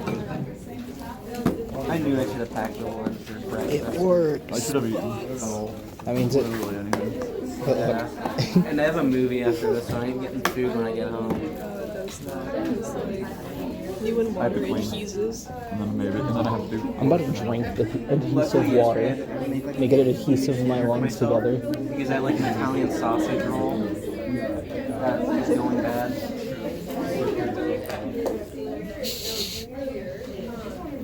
Get tubuled, idiot. I'm about to tubule you. You're about to what? Tubule you. I wonder. Did you like the video that I started taking on your phone before we walked away from Yeah. Alright, everybody. I was like, I didn't realize I was actually recording. Yeah, I know, because like I put it down and you just kind of like were looking at it for a minute and then you went back to do it and you were doing. Yeah, I was like, okay, I guess it's there now. Yeah. Remember what we How talked long about, until you just check? trying to make sure that we're But right helping after you guys left. each other be able to focus and do well in this class. So too much like side conversations can be really distracting for students. All right, so first off, here is on, make sure you all are on the right lab. We're on lesson 2, setting up PCR reactions. I mentioned I wanted you guys to read ahead here, and I've already read this part. If not, you will want to for sure read it if you haven't already. This goes through the background of what PCR is, how it works, and what we're trying to do here. So, and we've already been through this. It's just DNA replication in a test tube, and we're kind of forcing things along and pushing things along with temperature changes. Instead of having all the enzymes needed for this process, we're controlling it by temperature changes and cycling through those 3 main temperature changes, starting out with about 94 to 95 degrees Celsius to open up the DNA strands, and then 59 degrees to anneal the primers, which is a special ingredient in our PCR so that DNA polymerase knows where to start building DNA. And then the next step is 72 degrees, and that supports the function of DNA polymerase. That's the temp that DNA polymerase will work and build DNA. Then that cycle is going to be repeated 40 times. And back when this process was first discovered, they used hot like baths. Somebody had to time moving the test tube reactions into different temperature baths and time that. And you can imagine what a hassle that would be to have to do that, and keeping those temp baths the right temp and all of that. Nowadays we have this cool device called a thermal cycle or thermal cycler, and it has a perfect space inside for little tiny test tubes to be placed inside. You see that? Little tiny. And so Sarah just passed around a whole bunch of those for you. And they, you should have 6 of them, because we have 6 main samples, or 3 samples each group should have. You'll have your DNA template,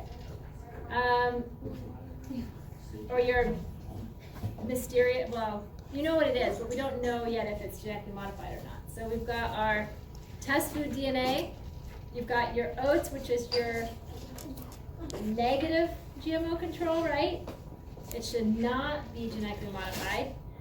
You're going to be getting a tube that's DNA, it's your DNA template for positive GMO, your positive GMO control. You're going to be getting that. So you're going to have 3 different DNA templates. The oats, your test food, and then a positive GMO control. So you're going to have 3 of those. And the reason why then you've got 6 little tubes, you're going to do 6 little different reactions, is because one of those sets of 3 is going to be looking for plant DNA. Because we want to see if we can get plant DNA to amplify, to make lots of copies of that. The other set of 3 is going to be testing for those genetically markers that are commonly used for genetic modification. So, when you prep this, you're going to give those 6 tubes a different number. Numbers 1 and 2 are going to be your non-GMO food control, which is the oats. Numbers 3 and 4 are going to be your test food. Numbers 5 and 6 are going to be the positive GMO control. And you just mess around with the color blue, right? You're going to have some special colors here in just a bit. You're going to have special primers that are going to be looking for plant DNA. So you've got your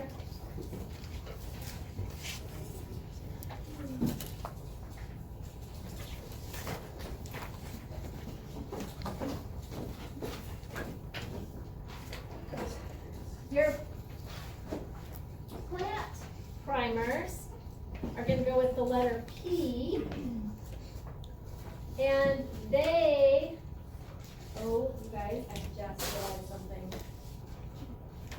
I was distracted when I was setting things up. As I'm explaining to you now.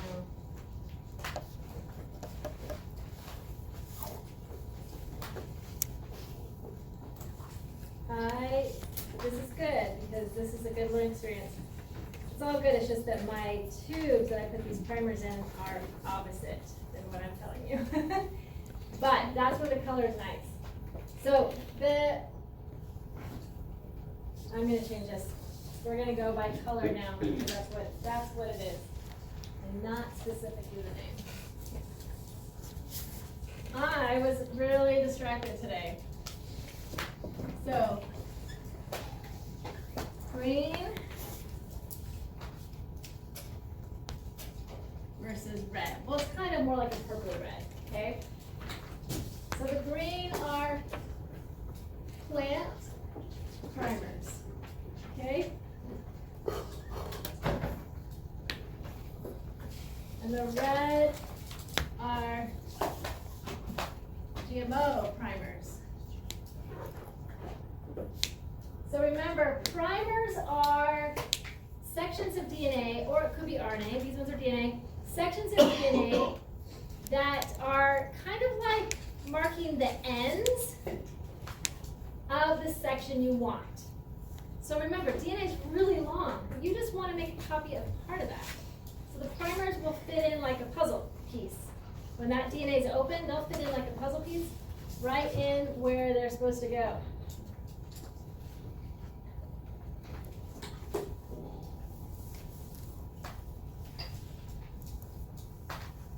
Right here, you can see.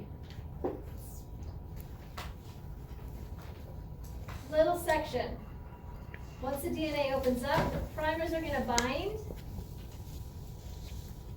and they're going to help DNA polymerase know where to start building DNA. And you've got a forward and a reverse primer. So here's showing the primer, and here's the new strand of DNA being built onto the old open strand. So you've got a forward primer and a reverse primer. And so remember, forward versus reverse has to do with the 5' building 5' to 3' end. So the plant primers are two sections of about 20 base pairs long. And when I say base pairs, that's how we determine the length of DNA strand. And so 20 base pairs long, they're going to mark the either side of this section of DNA that we want to make a lot of copies of that is actually from the chloroplast genome. So we're looking for a certain part that's from the chloroplast DNA of the plant. And then for the GMO primers, we've got a couple different primers in there that are going to help look for either one of two things. A specific section of DNA from virus or bacteria. There's two different kinds of microbes that are commonly used. There's different kinds of bacteria that are used, and then there's different kinds of viruses that are actually used that scientists will use to get DNA from a foreign organism into the organism of interest. Okay? So we're going to be searching for those. And we'll get into that in more detail when we cover GMOs more on Thursday. So that's your red versus your green. And you guys, I've done this lab with the students a lot of times, and I love it. I think it's really helpful to learn these techniques and understand this at a different level. But I've never done this thing that I did, which is crazy. So, as you can see here, it says plant master mix should be green and GMO master mix should be red. And I think because I was distracted with students when I was doing my little thing this year, my brain said G, green. Right? We do weird things sometimes. Our brains do weird things. This is why it's important to label things properly and make sure you're really paying attention. But like I said, errors can be fixed. So you guys are looking for the color. Okay? Focus on color, green, plant primers. Yes? Nobody's going to get mixed up on that? So number 1 is going to be green master mix mixed with your food control DNA, which is your oats. Okay, I'm just walking through this with you, so you guys all have this in front of you too, as your directions, your guide as you put this together. While we're going through this, somebody could be labeling your little tiny tubes right now. You've got a marker, and what you want to be doing is, of course, label each of them 1 through 6. And you also want to put some sort of symbol on there that will help you recognize that's your group. Do you understand? I know they're tiny. You want to do it on the lid, put the number on the lid. I know the lid's like rounded over. And then the number on the side of the tube. So do both, because if it wears off one side, hopefully it didn't wear off the other part. So make sure you clearly mark 1 through 6 on those tubes, the top and the side, and then put some sort of symbol on the top, and maybe like the little, like some little part on the top that'll help you remember that's yours. I know it's hard. You can do it. All right, so this part, all you're doing right now at this point is adding 2 things into each of those little tiny test tubes. And because you've got a master mix that I, just over the break, just to make sure you guys all have the same stuff to work with for your master mix that you're gonna add your template to, I just added the primers in. So, you've got your primers in there. In this master mix, you've got your primers in there. You've got your extra nucleotides, A's, T's, G's, and C's. You've got your Taq polymerase. And I'm keeping it on ice because I don't want primers, anything to start happening. Any of those enzymes to start doing anything weird. So, got it on ice to slow things down until we're ready, till you've got what you need mixed together. So keep tubes on ice for the remaining steps. So for you all to have the tubes on ice, each group is going to have a little dish like this that you're going to fill with ice. And then you're going to actually put your, once you have the master mix, either the red or the green master mix in those little tubes, they're going to be set on the ice. So that's why you want to make sure that permanent marker's on there really good. I mean, it should stay. And we're going to be giving you your template here.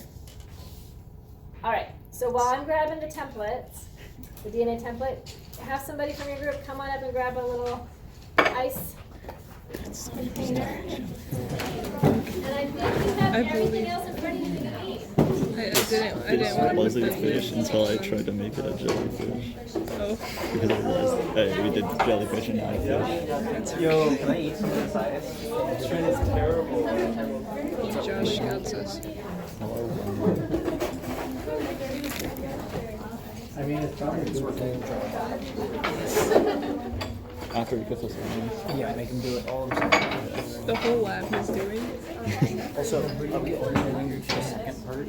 They didn't get all this up to it would be too long. All right, and then send somebody lecture 2 up after this. here to grab, You mean blue Yes, started from he's gonna session continue lecture. grab your DNA from last time. She Alright. said it in Thomas at the start of class.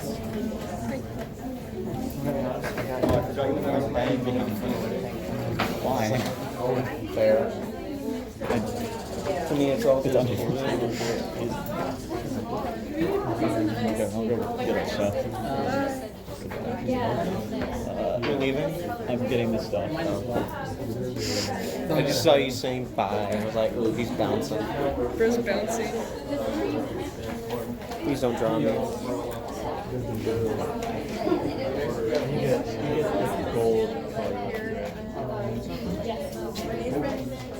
Ask you not to draw me.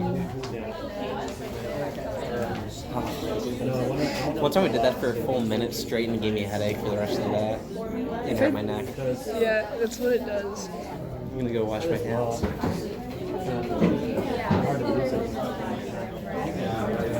you want to look at? Do you want to peep them? Here's number 2. Valid.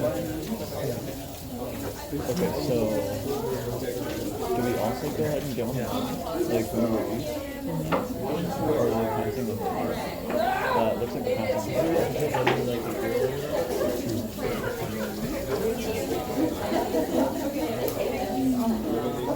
All right, there.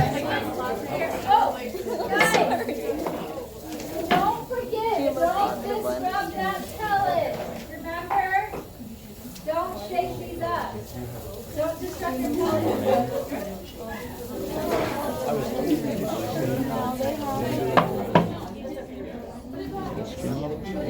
confidence.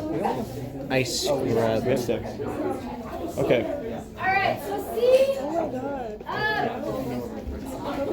the GMM, Yeah, use a sponge, like the rough side. You just that's where I got mixed up. In your lab, the G is supposed to be GMO Master Mix. But in my brain wasn't thinking and I said green Master Mix.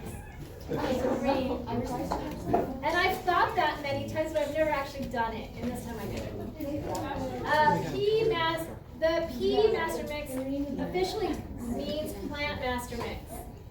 But go with the color and not with the label. Does that make sense? Again, I'm going to press it out right now, and it'll make. Put this part right in your ice, and then maybe use that. Oh, I didn't realize I still had it. We gotta replace our tip.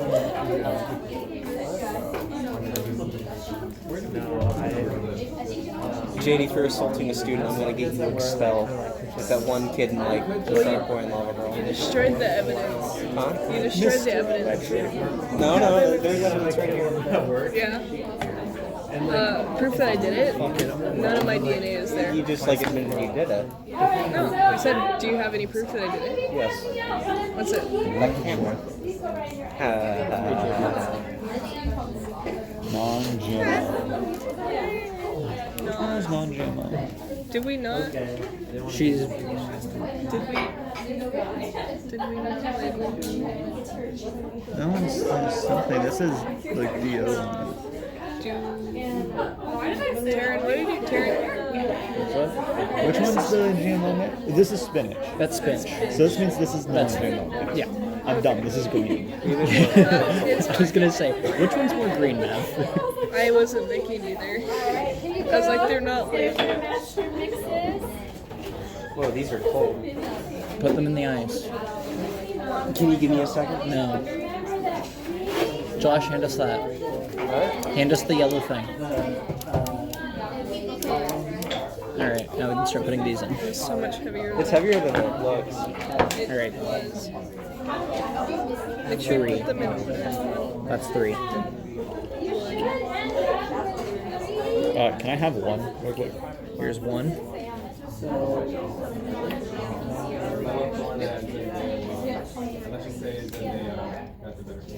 Okay. 2. That's the one I'm gonna need to. Yep. Why is it pressed all the way down? Yeah. You're right. Did you just close it? No, Mav closed his. The ones that he wanted. Got it. I wanted to open it the wrong way. Damn. All right. Everybody listen up. Can y'all listen up before you start running with this, okay? Just want to make sure everybody has everything they need. And now, what do you think makes more sense to add? I mean, the lab actually tells you a certain direction, so maybe you guys already know that. But to put your DNA template in first, or the master mix in first? Master. Well, not both at the same time. What's that?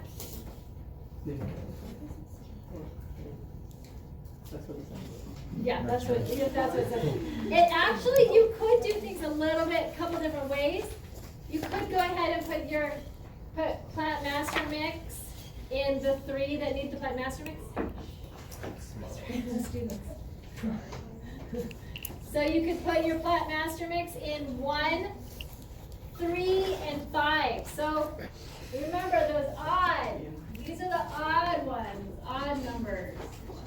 And then the evens are the others. So you could do it that way where you put that amount, which you're doing 20 microliters of each, right? Or, I can't recommend, it really doesn't matter, just as long as like you think about the way that you can do it where you have the least chance of contamination, right? Make sure, this part is the most important part, to not contaminate, because if you get just a little bit of the wrong DNA in that test tube, you're going to amplify the wrong DNA. they're gonna get the wrong thing in there. So it's really important that you're careful about that.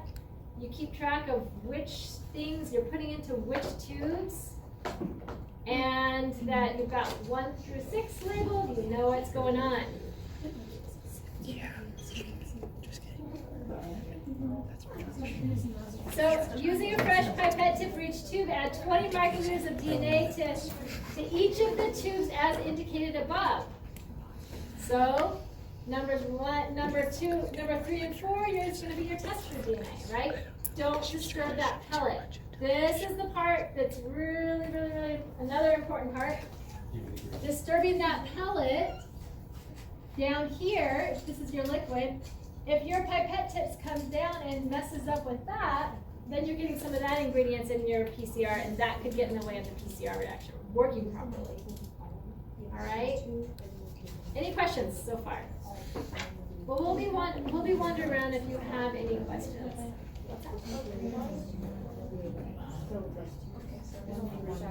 Oh guys, you know what? We don't even need those test tube containers right now because everything's really going on the ice. But I can get you another one. Oh yeah, there's these right. If you do, we do have these things. I think a few, yeah, they were floating around. But you're putting everything onto the ice once it's filled, okay? Keep everything nice and cold until we're ready to run the reaction. I think these are awesome. Yeah. It's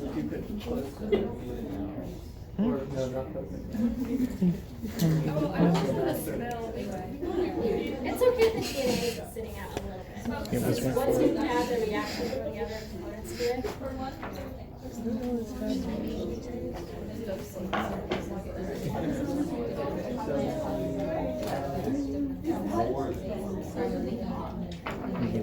Of the damage. Did you drop it? It fell out. I guess I didn't press firm enough. Would that just? Oh, did that not propel it? No, this is the master mix. That's your cream raise. Here's one. Give me one, please. Thank you. You got a ton in there. Do you push it all the way down? Nope. She wants to see the different tip for each one of these. In the fridge now? In the fridge, yeah. In the Yes, and ice. Give me 3, please. Number 3. Here's number 3. Hope that has an air bubble. Yeah, I should probably redo that one. The next one's 5. That is... I'm out of cream mix. What happened? Hold on. I'm not being dumb, man. That's the plant master. Yeah, and I should have more than what I have. Unless that's 20 microliters. Right. Gave you 40 microliters. Be really careful with your measurements so you don't run out of ingredients. Too late. Too late, Chief. Come back here.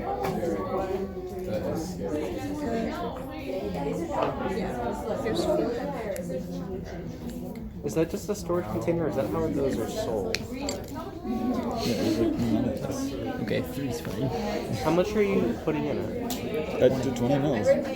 Or not mils, but micro. So, yeah, it calls for 20. 20. I'm out. Did we just not make enough? Well, this is the stuff we were given. Oh, yeah. She is in the back of the room right now.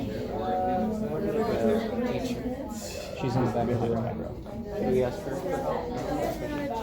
Yeah. I don't think she did this right. I think she's preparing for like 10 or 15 microliters instead of 40. Yeah, we have no more No more green. What to do? Have you done your reading assignment or the last?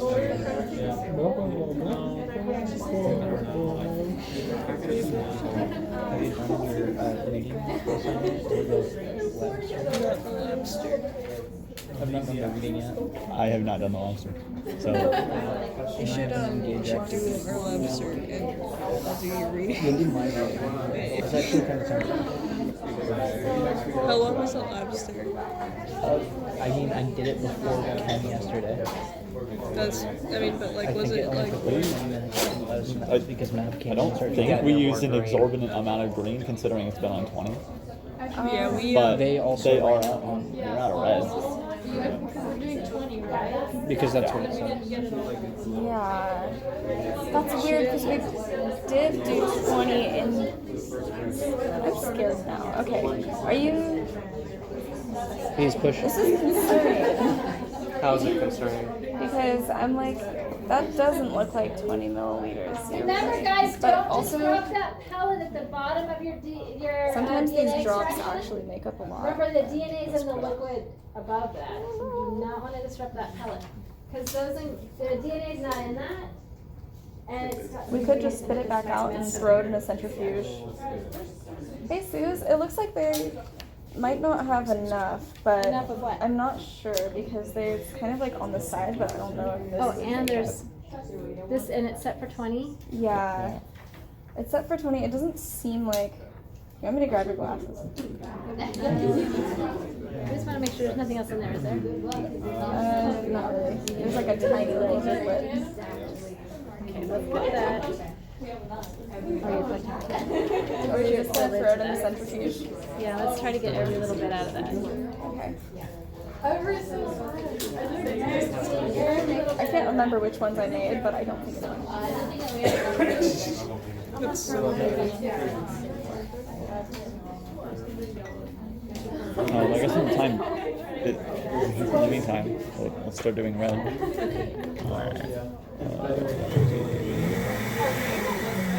You're not pushing it all the way down, right? You know what? I think it might just be going on like the plastic itself Your mom might be and like taking it out without sucking it up. See, look, that's how much. You saw me not put it all the way down? Yeah. Is this two?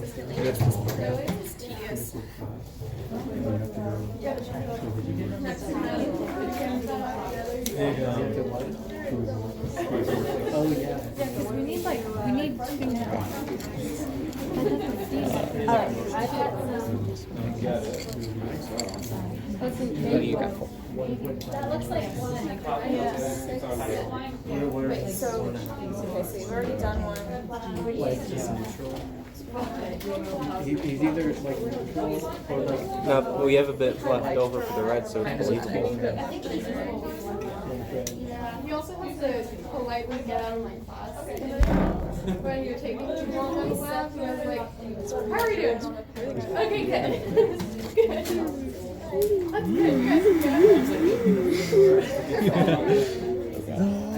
And that's it, right? This is 5, 6, sorry? 6. 6. Oh my god. Not 5. Alright. No, we're gonna need one more because we'll actually get the rest of the green into 5 now. Does anybody have any extra master mixes? No, they need a tiny pot. We need like over here. I have a very slight amount of red left. For what?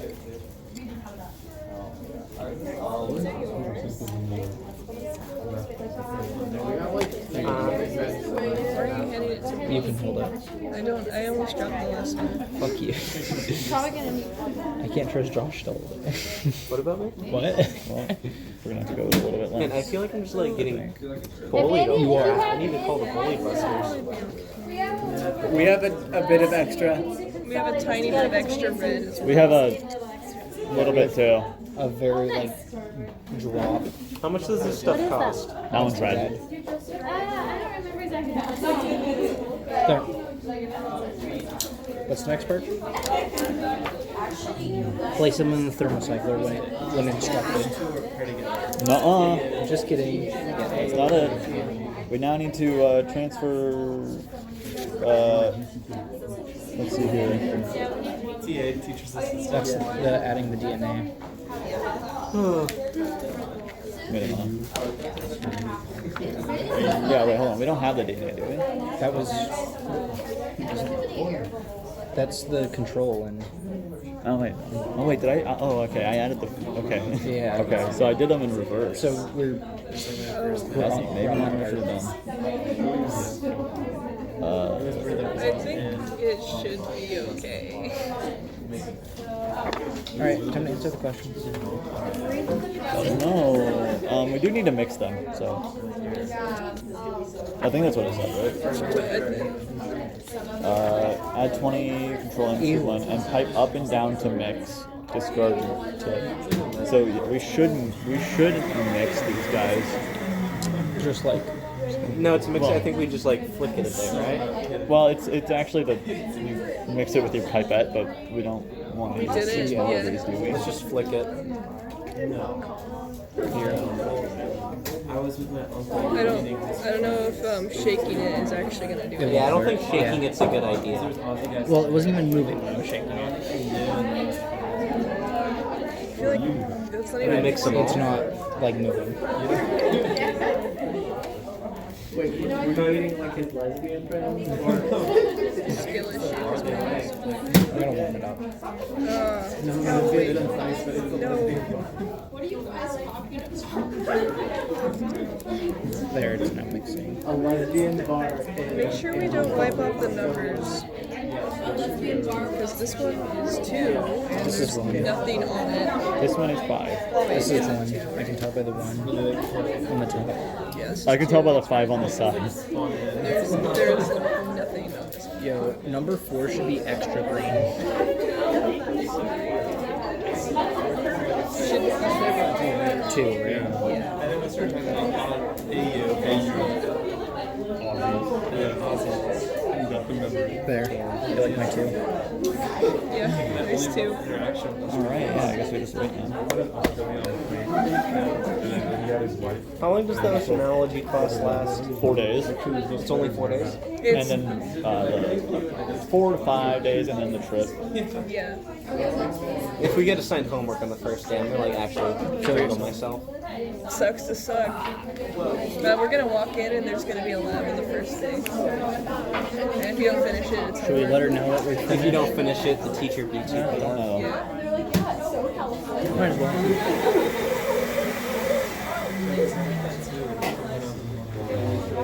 You guys remember how we talked in the main class about this?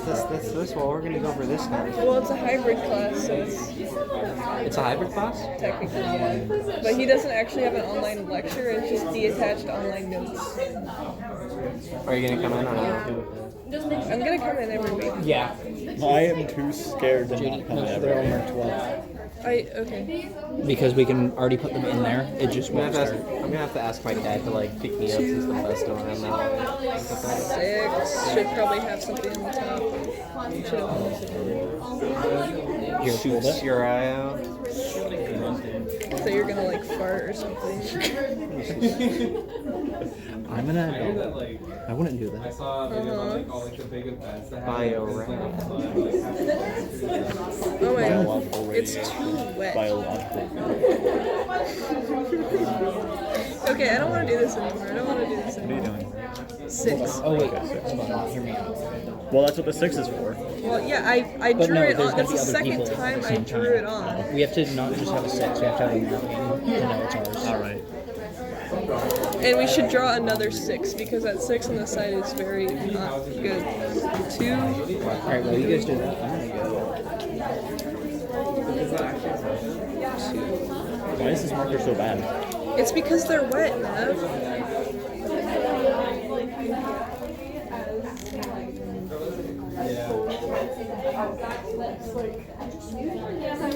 Why does the smell of permanent marker smell so good? It's like addictive.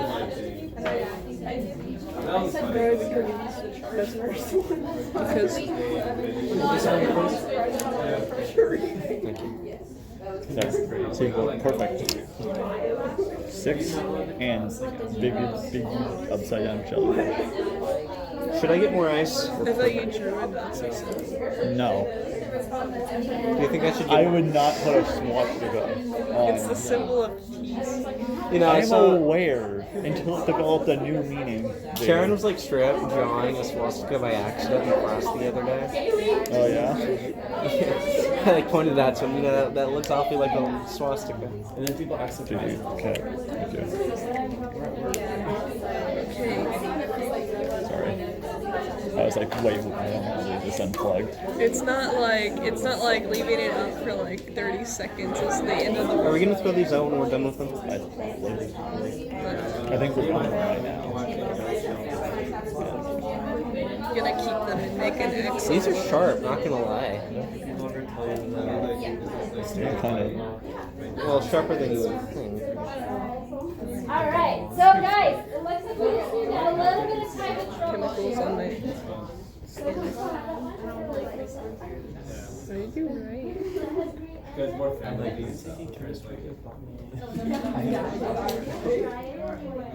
No, like... I saw the best video game title I've ever seen in my life yesterday. I was like scrolling through the Steam store, looked at sales.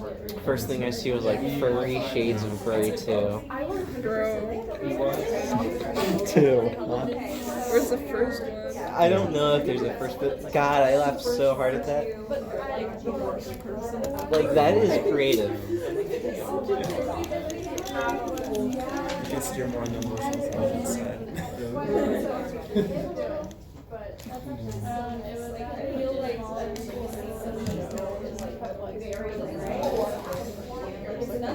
Oh. I wasn't engaged in the contest. Well, I was. Oh, well, that is a self-imposed challenge. It is. Want to know what else is challenged?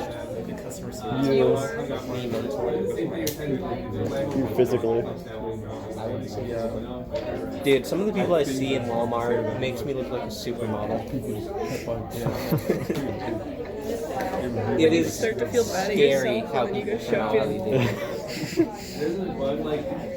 these Walmart is the place to go for body positivity. Not for them though. When the body dysmorphia kicks in. When you look like you fit in a Walmart, you're gone. I'm sorry. If you aren't like, if you don't feel weird walking in a Walmart, you don't deserve to Oh my god, Walmart Air. participate in society. I participate in the society. It has been years since I've been in a Walmart. It's been longer than that. Well, about a year. I think I've been in a Walmart once very recently, and then before that, it's probably been since like 9th grade. All the power there. Is there a reason to go to Walmart anymore besides the name? You know we can put these in there, right? The small ones. I didn't know. I thought you were gonna. Should we get more ice for that? No, we're putting them in the thermo circular right now.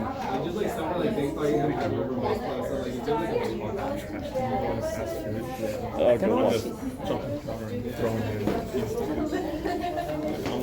I'm looking at the people who like, dude, you have employees, I'm like, Rob, how are you not?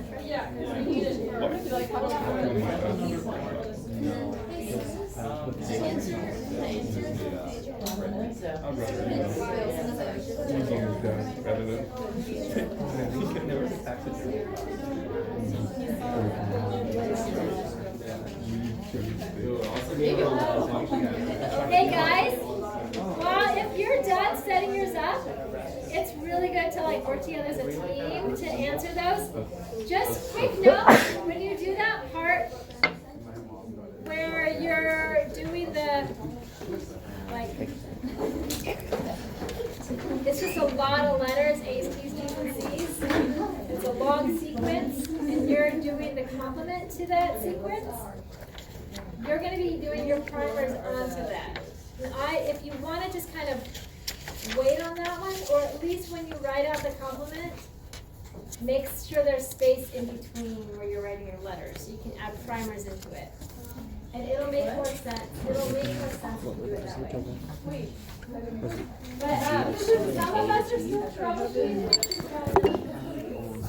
They're the same color or the same. A, G, T. So A to T, G to C. Okay.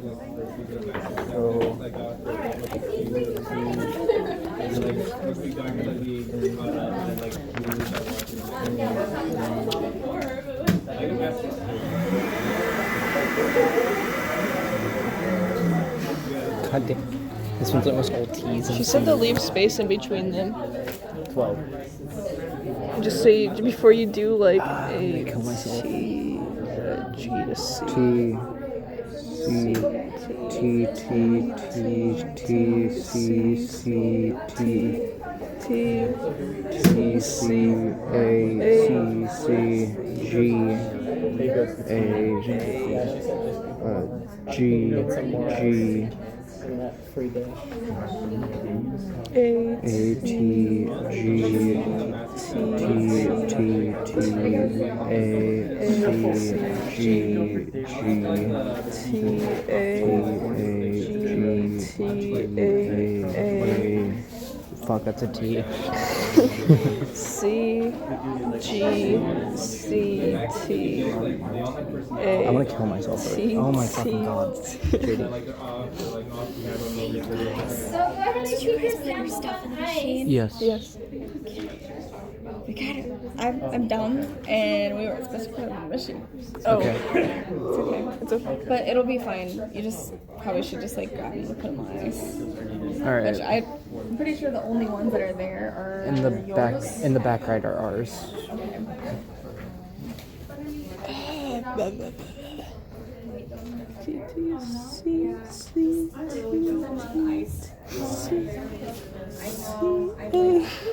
was like wondering.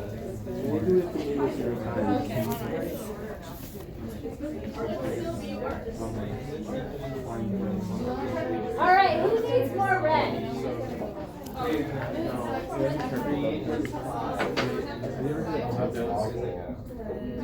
It's like kind of like some of Subway poster shops. Some guy from the holiday market, and he said, "Look at this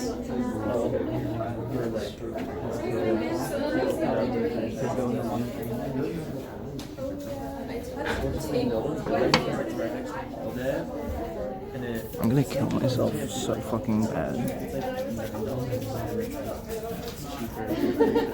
I will be gone. Bro can't do simple brain stuff. Me when I love this. I created a language the other day just doing this for no reason. Here's the problem. It's the fact that I started writing, I got all the way over here, and it fucking... Oh, it went upwards. Yes. I didn't even realize. Yeah. So now I have to redo all of this fucking shit. You could have just. No, look how fucking close it got. You could have just moved. You could have just rewritten the letters down and then erased it. It's not the fact that I don't know what the letters are. It's the fact that I But have you have to to do it. rewrite them. Yeah.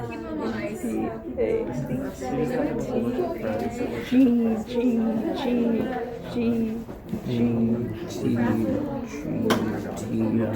T A C G G T A G T A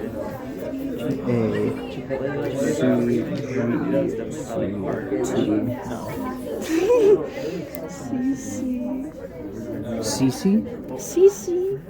Sissy. like the person from Overwatch. Kabloosh? Kabloosh of the rebellion. Cece. To show that you know what letters goes to what letters. What if only required 4 letters? Yeah. What kind of There's a whole lot of yapping coming from over there, and not a lot of working. I'm Yorkin. Yeah, you're Yorkin. Who's up Yorkin their York right now? Me. What does that mean? What? What the fuck happened to my leg? It just fell out. What happened? God damn it.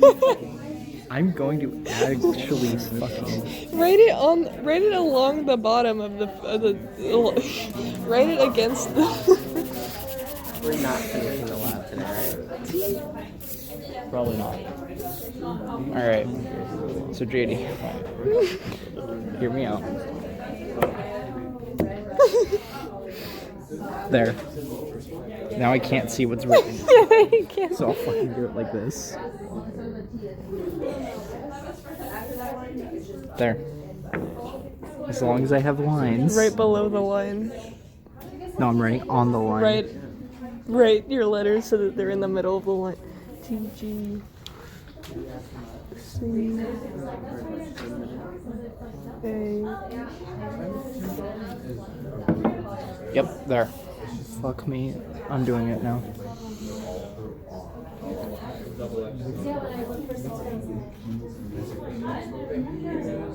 T C T T T T C C T T C C A C C G. I don't know, I was too caught up in What does it mean? what is what? What does it mean? What does what indicate? The whole thing. Remembering that DNA polymerases can only add nucleotides to the 3 end of the DNA. Design a forward primer and a reverse primer. I didn't learn this. I didn't either. So P, right? And then 5, and then. I think there's some that really know how to whatever you're going to set the prices as, set them 10% higher, so that when they get their 10% off, I think they're saving something. There are lines on that that didn't even know. And then. If you have to go back the next day and you have to buy it again, why don't you just buy the same Why does there need to be a space between this? Like, is she serious that I have to redo this entire thing? I put. I don't want to do this later. You might have to. I guess I will. 5,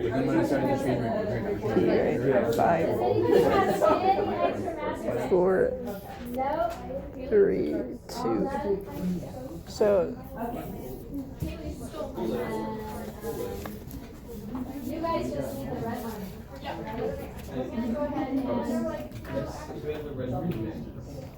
not worry about that.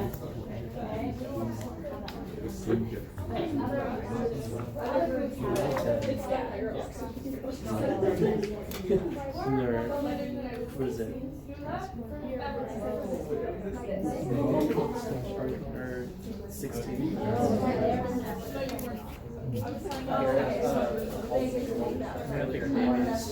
we'll talk about it.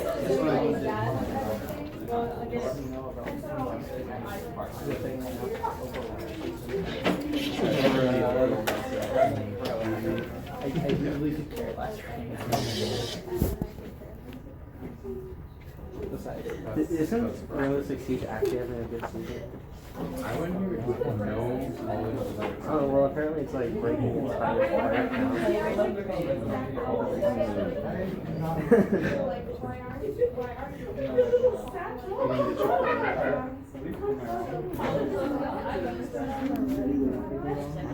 That's the game my brother got my Xbox account banned on.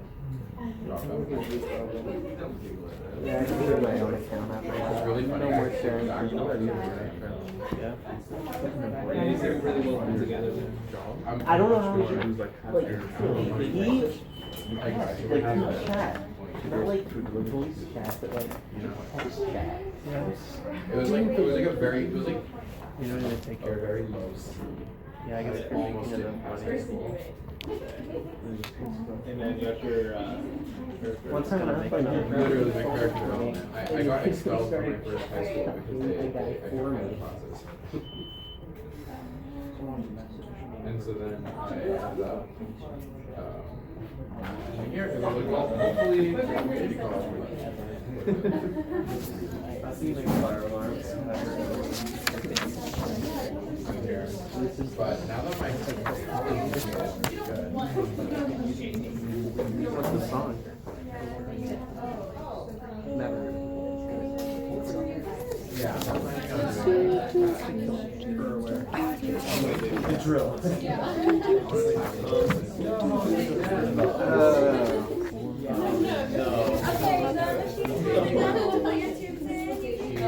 Everything except for your ice bath and the samples you have in your ice. So we don't need the pipettes anymore. Wait, say it. I said you can clean up everything except for your ice bath and the samples that are in your ice bath. So leave those on your desk. But everything else, yeah, you're gonna put the samples in there. She's warming it up right now. And I want that.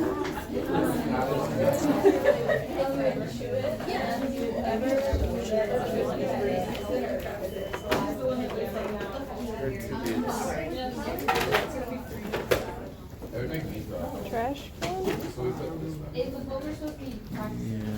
I don't really remember. But, oh, you just.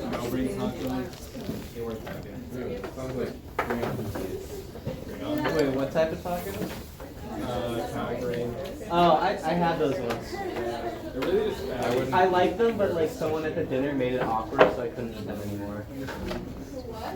Like, oh no, you're talking about like how his dad used to force me to eat like cranberry sauce.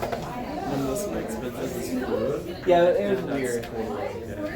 Maybe his dad used to like cranberry sauce and he can't stand the fact that his kids are hungry. Or that was too. She does not think It was awkward, trust me. What? It like ruined she the does time. not think I have no idea. Nah, it was we can just keep them for now.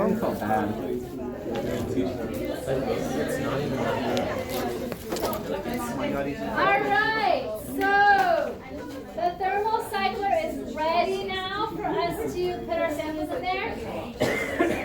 Is everybody done? Everybody ready? Alright, what I want you to do now is everybody should have 6 of those cute little PCR tubes, right? And you want to make sure that they are closed, all the way closed. And the other thing I want you to do right now, as we get ready to head in there, is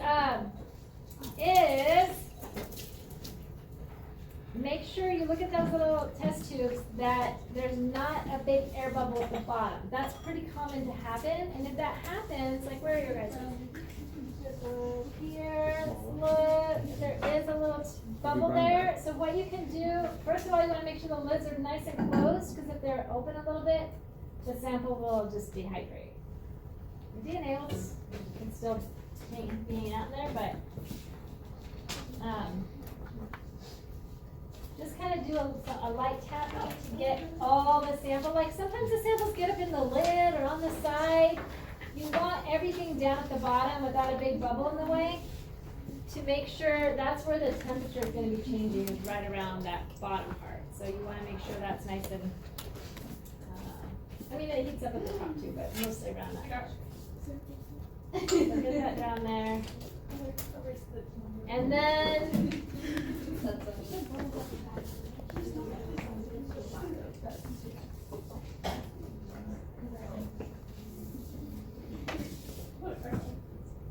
we'll just have each group come in and put their stuff in, and then while those groups who are waiting, this was the part I was mentioning.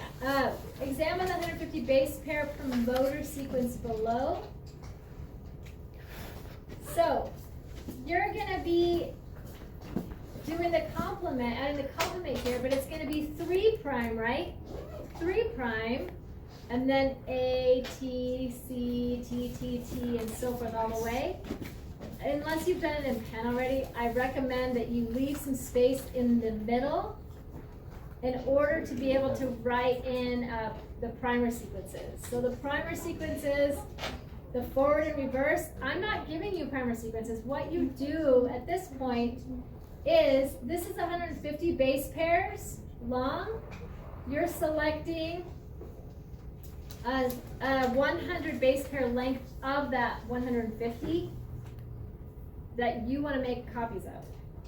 So you're gonna have your 20 base pair, like maybe right here. Maybe you take, if you think about wanting to start here and ending over here or something like that, then you're gonna need to think about the fact that you want, it's gonna be building from 5 prime to 3 prime. So this is gonna be then, to copy that top part, you're gonna be over here, well, putting your forward, your reverse primer over here, and then the forward's gonna be over along the other side. So I'm gonna write it out. I'll write it out on the board, and it'll make more sense. But for now, we just need to get our samples in. So, so try to work through these, think this over, work through the questions with your lab group while each lab group comes in, and you guys are gonna put your samples in the thermocycler. All right? Double check you've got, like I said, no air bubbles, your samples all the way to the bottom, lids nice and tight, labels making sense, not rubbing off. And then let's go ahead and, first group right here, come on over and let's put your samples in. Make sure to check that all the labels are true. It's true. It's not. You guys can all come in. Let's get their stuff. We're gonna. They would have figured it out like with the rods that show. Yeah. So, It's my favorite crossing. What did you do? so I just have to change this to 5 prime over here, 3 prime over here. Then I can say I want to go from here to. Well, I remember when they mentioned him in Breath Out of History. It wasn't. I never watched Underground. You never watched Underground? No. I can quote some of that. I watched ASDF.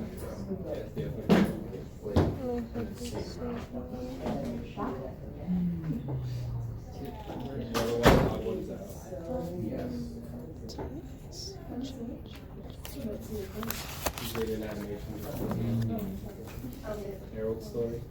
I never watched Harold Story. Yeah, like a chicks that what about what's your name? I watched Did you watch River Yeah, I stopped watching her after she went. What about Stamina? I never watched Stamina, really. I had 2 videos that were hilarious. I've seen like a few of his videos, and I think they're pretty funny, but Your turn. yeah, I've never All of really you been guys. Why not your turn? Since we just went.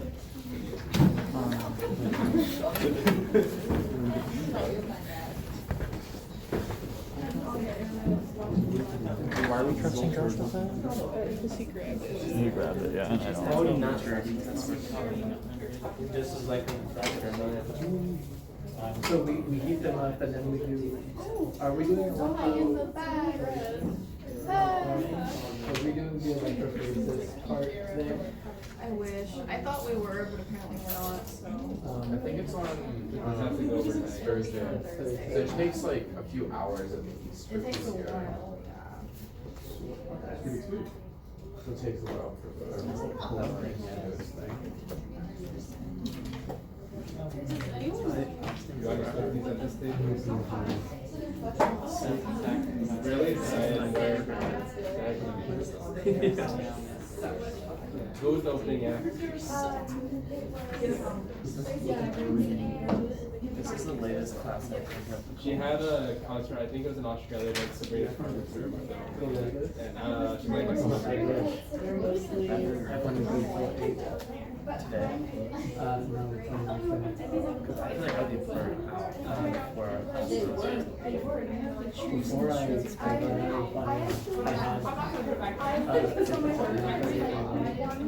and then I didn't have any until 8 at night. I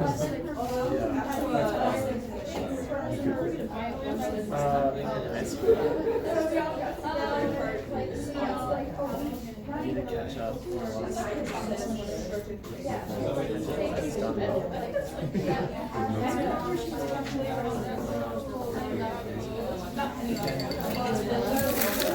Alright, next group, come on in, the whole group. I want you to get the whole experience. So everything just gets to die. Alright. You We've done all the.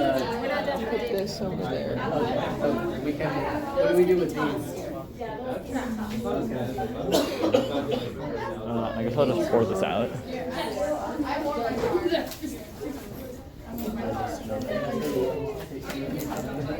Oh no, free DNA.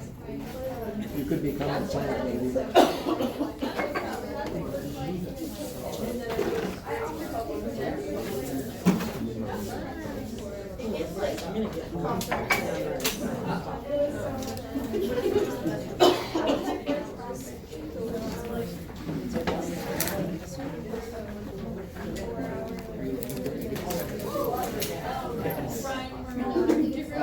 I thought you were saying that. Sounds like murder and stuff. I'll move the other chair back. Yeah. Oh, 406. Sorry.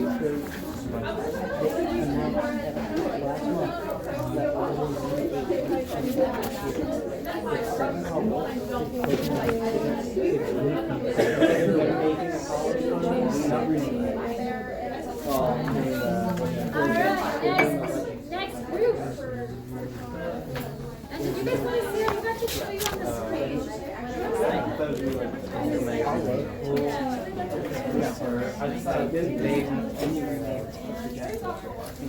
Yeah, I do.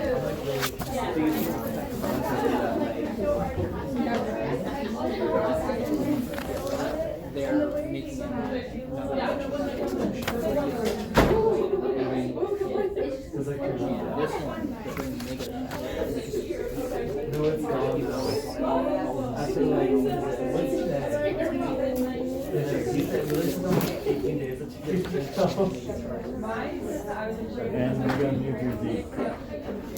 I've been on So it was Legend Arceus, the Land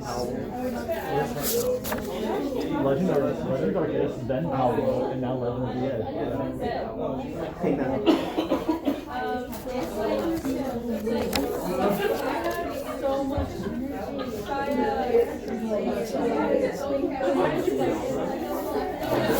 Arceus and Paolo. I always started one on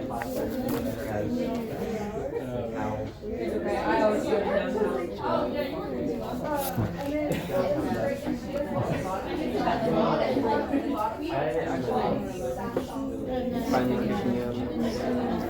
Not because I worked there. Like 1.5, almost 2. Like 1.7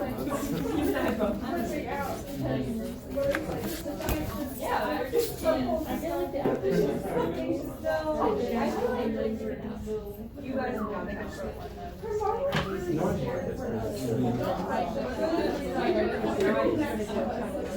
You don't go to never. I took my dog for a hike.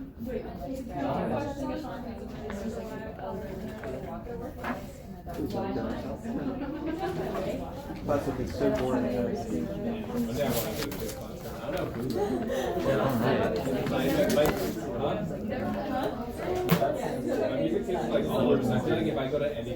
What did you say for This? Go to the ones with like a $30 ticket. For this? Okay, I didn't actually see nod your head. I went to here.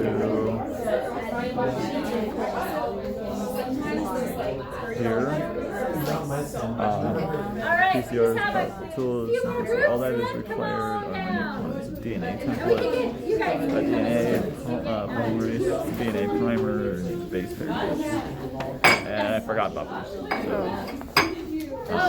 I might write that in. So you need those, and then you need The function. then the DNA template is it's like a reference for it to copy and replicate on. Yeah. The polymerase lets them like bind together. It binds nucleotides to DNA strands. It's not technically correct, but that's what I wrote, and it gets the point across. Binder. The primer lets the polymerase do its job better, more easily. I said I don't know for the base pairs, and for buffers it's just to like act as a place where they can move freely throughout. Or just the enzyme scan, or what? The whole thing, really. Where I think. Look on that. things can move freely.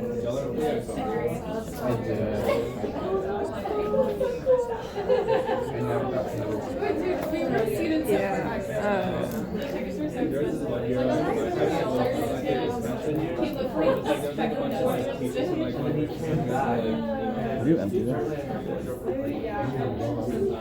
Just like the science teacher got fired for some other reason. And basically like I have like our science thing, they just like a period because like they try to themselves. Did you do this? Define this. Like This part of this. no. Why? You're not gonna want to do it later. Yeah, I really don't want to do it now. Not that I'm like sure I completely understood what she was talking I think about. that's exactly what I think she was just saying to do this. Take 100 of the, take a segment of it, 100 Like 100. You can make it a lot easier for us. She is about to do lecture again. I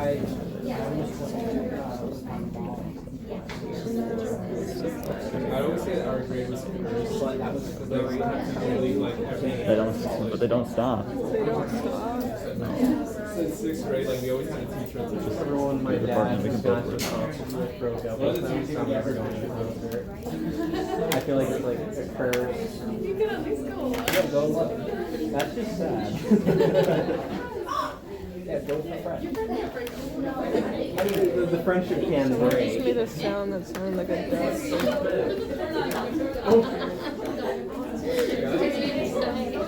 No, it's like eventually, it's like the infection starts to come. It's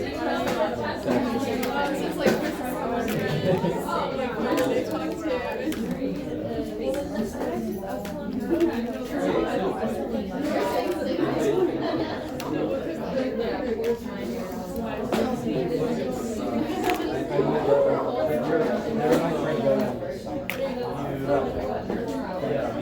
First try. Ribosome. You wouldn't notice it was a ribosome unless I didn't tell you, because it doesn't say ribosome. Everyone knows that all ribosomes are labeled ribosome. Yeah, otherwise, How would the body know? How would they know? They're gonna know. I saw a video of like a concert where they had headphones, like a video, and it's just this. I actually feel so bad right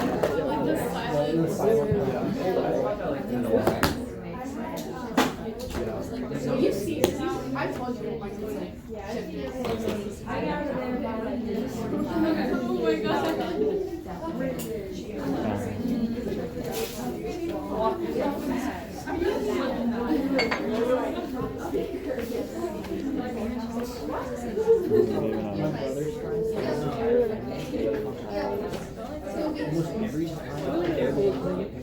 Oh my god.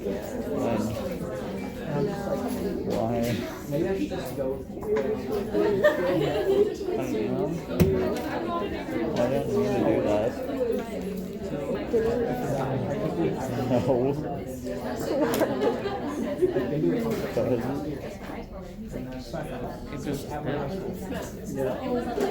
She really does not care. I have I was directly in front. I actually did in front of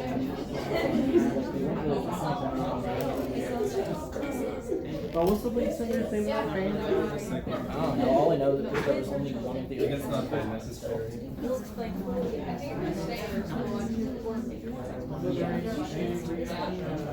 I only forgot to ask what I was asking. Like, if it was more like, I said it's CPR.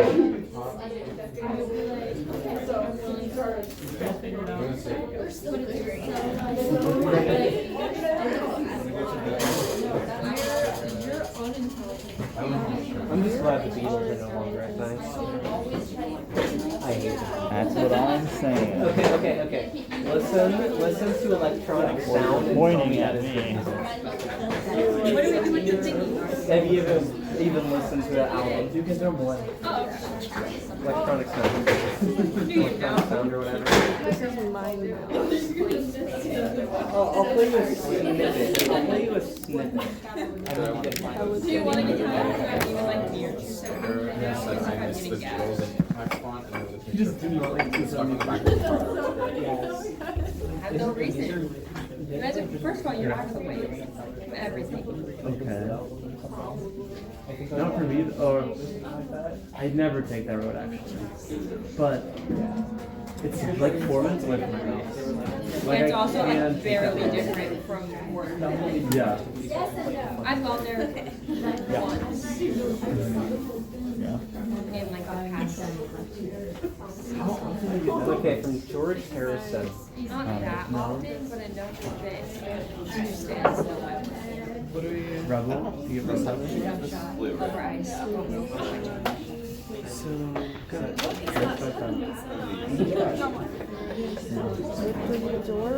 This is George Harrison. No, like I hate. Alright, everybody. Yoo-hoo! Let's make sense of this now. It seems not everyone playing with like It's already synthesizer.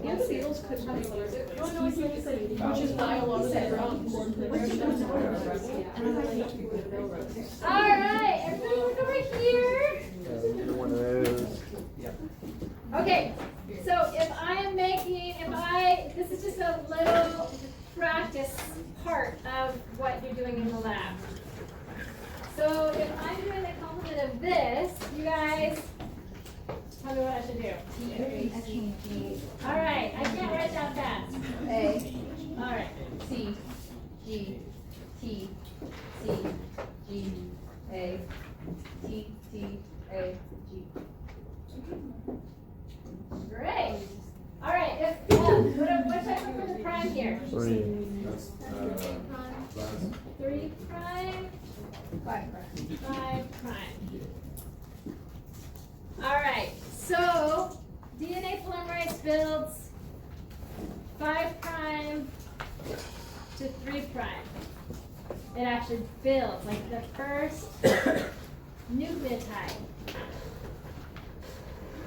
It's going to have the 5 prime on this side. If it's moving like this. 5 prime and 3 prime. The part it's building, not what it's building on to. See how it can be confusing? So, if then we've got, which way would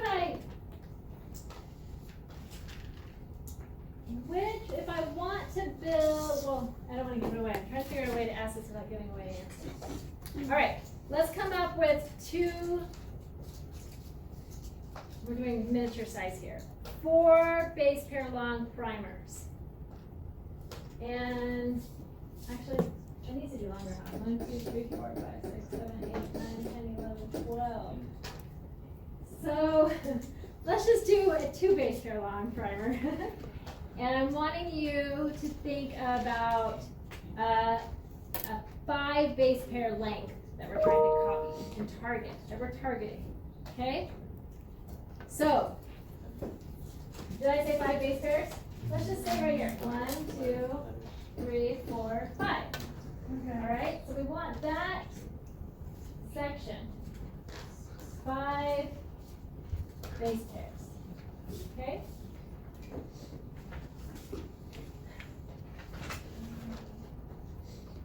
So, the primer, there's a 2 primer here. And we can say the 2 here. Yeah? Yeah. That's going to help us if, we're trying to figure out that and target that one. So, tricky thing is, we're talking about forward and reverse primer. If we want this whole section here, so let's go ahead and mark that with a different color. We want 1, 2, 3, 4, 5. We want this section. Okay? So, what would our forward primer be? And we're just doing a two base pair. We're doing small scale. YTA.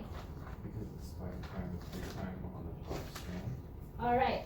So we've got DNA polymerase. If TA is our forward, then DNA polymerase would know to come right here and start building that direction. Okay? So this would be, if we make this our forward primer. Okay?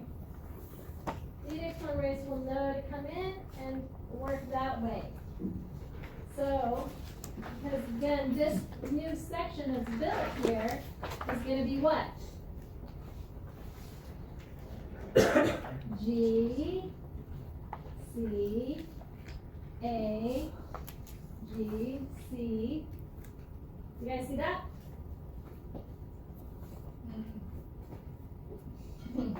This is 5 prime. It's building DNA polymerase. It's going to build 5 prime to 3 prime. Now, reverse. What would the reverse primer be? The reverse primer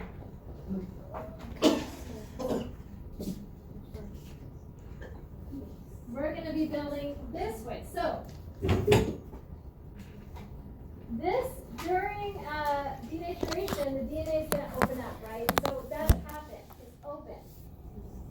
And then we have the primer is going to come in here. Sorry, I need to have you, we're still working with this one. This is going to be, the primer is going to be AT. Okay? So this is the primer.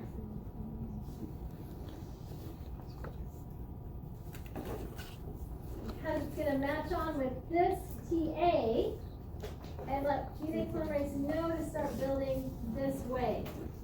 But the thing that's tricky is DNA polymerase doesn't know when to stop. DNA polymerase doesn't know when to stop. So it's going to keep building all the way to the end. And so the first few times this happens, the first few cycles of the thermal cycle, the PCR, it's going to keep going, and you're going to get this long section that starts right here. Whereas DNA continues this way quite a bit. You guys following me on this? So DNA polymerase, so this was the original.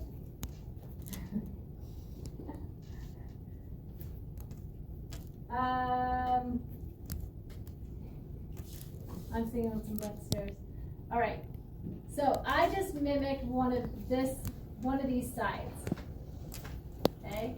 I did the complement here. But I left some space between them to fill in this area. And this can be kind of complicated. This is the target. So in order to help DNA polymerase know where to start building, we're selecting a primer. the primer is going to be on this, on the end at the start of that sequence, right here. I know in there it's asking you to, it's asking to select a 20 base pair sequence. I'm just doing a 2 base pair. So it's gonna be whatever the complement of this is gonna be the primer. So it's AP. So I throw some of those primers in the mix, they'll stick here. These primers is gonna know to start building right here. It's gonna build that way. That's gonna be the forward primer. The reverse primer. I have a question. Yeah. Yeah, you said that it was asking us to do 20 base pairs or? Oh shoot. It says, I did think it says get 10. off? How many? 10? It says 10. Oh, 10. Shoot. Yeah, 10. Normally, when you're really running this, it's can be anywhere from 10 to 20. So yeah. So here it's 10. All right. So why did I do that? I just happened to select the same here. Let's do different ones here. So it's not so. Let's do CG. GC. Okay. So now the reverse primer is going to be looking at that because it's going to, DNA polymerase is going to go the other way. DNA polymerase, if that reverse primer sticks here, which is going to be GC, now DNA polymerase is going to know to connect right here and start building this way.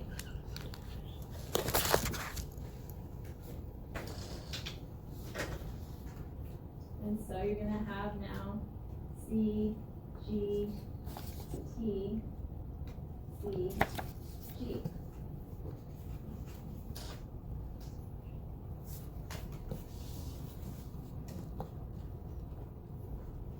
And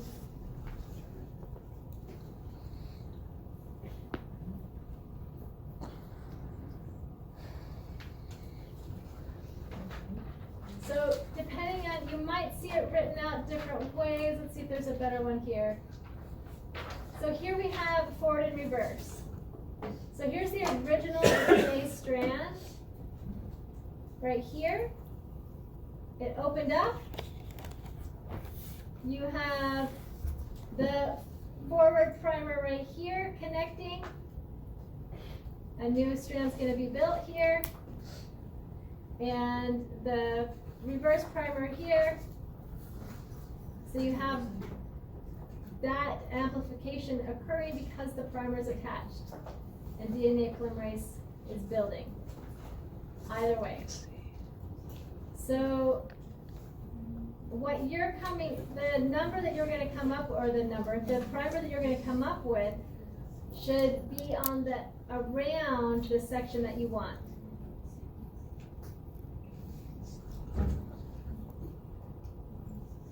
So I was hoping it was going to help to clarify it, but it is a little complicated, I know. I mean, when DNA is replicated, there's one that just gets a continuous replication, there's another one that just gets fucked up and has to be filled in with the glue stuff. Oh, maybe There's that's like why one people will are go, confused, and the then way it'll it's go this written. way, and then another one will go. Is that why? This way. Okay. Now that I'm reading it, I'm like, I can see now. Okay, let me highlight that part. Whoa, that's not what I want to do. Okay. That looks weird. Okay.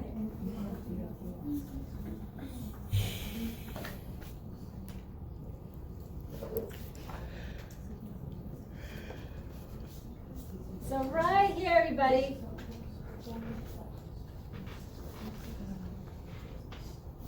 This is just explaining it in the reverse way. So DNA polymerase is going to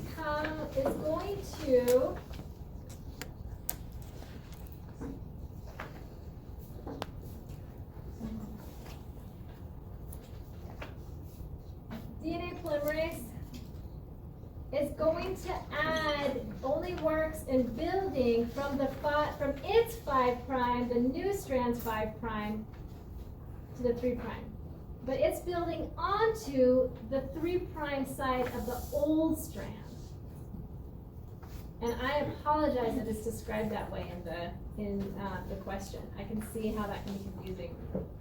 So the old template DNA polymerase is connecting there and building onto the 3' side of the old one, but the new one is the 5' side. Does that explain that a little bit? Can you say that again?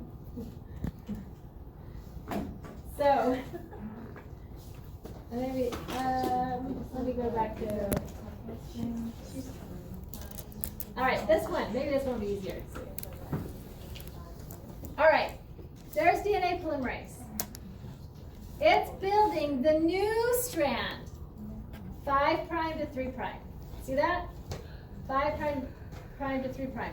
But it's building that new strand onto the 3' side of the old original strand. Does that make sense now? And so the way that it's asking it in the lab, I don't like that.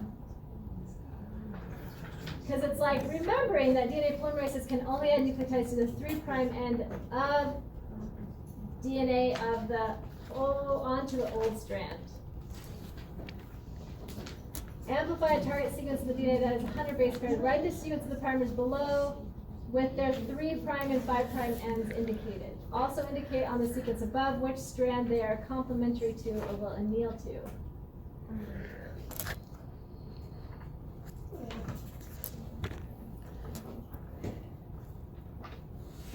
So right here, any of these, like a 10 section spot, I don't know if that's 10, is going to, the primer is going to connect to that. So it would be the complement to this, right? Or the complement to it.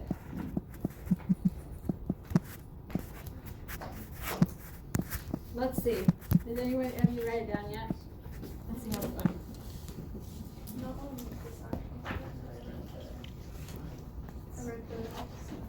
Yeah.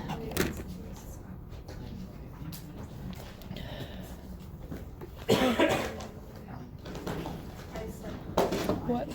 It's not, What? you're No? actually Do you not, only have to you're do not that going to be and- specifically tested That's on this the- exam. So those don't are the freak out if primers. it doesn't fully make Yeah, sense to you. those are the kind of sequence primers. The forward primer. Like if I do a section that is, if I'm trying to isolate this section here, this is the forward primer, this is the backwards primer. Yes. Sir. And since you only need to go 10 base pairs long, this is the backwards primer. What I need to do is actually So it seems like anyway. be able to write Yeah, I this. thought that you had to write out everything and that, I guess. So you keep this in the primer. So yeah, you keep this right, and this is this.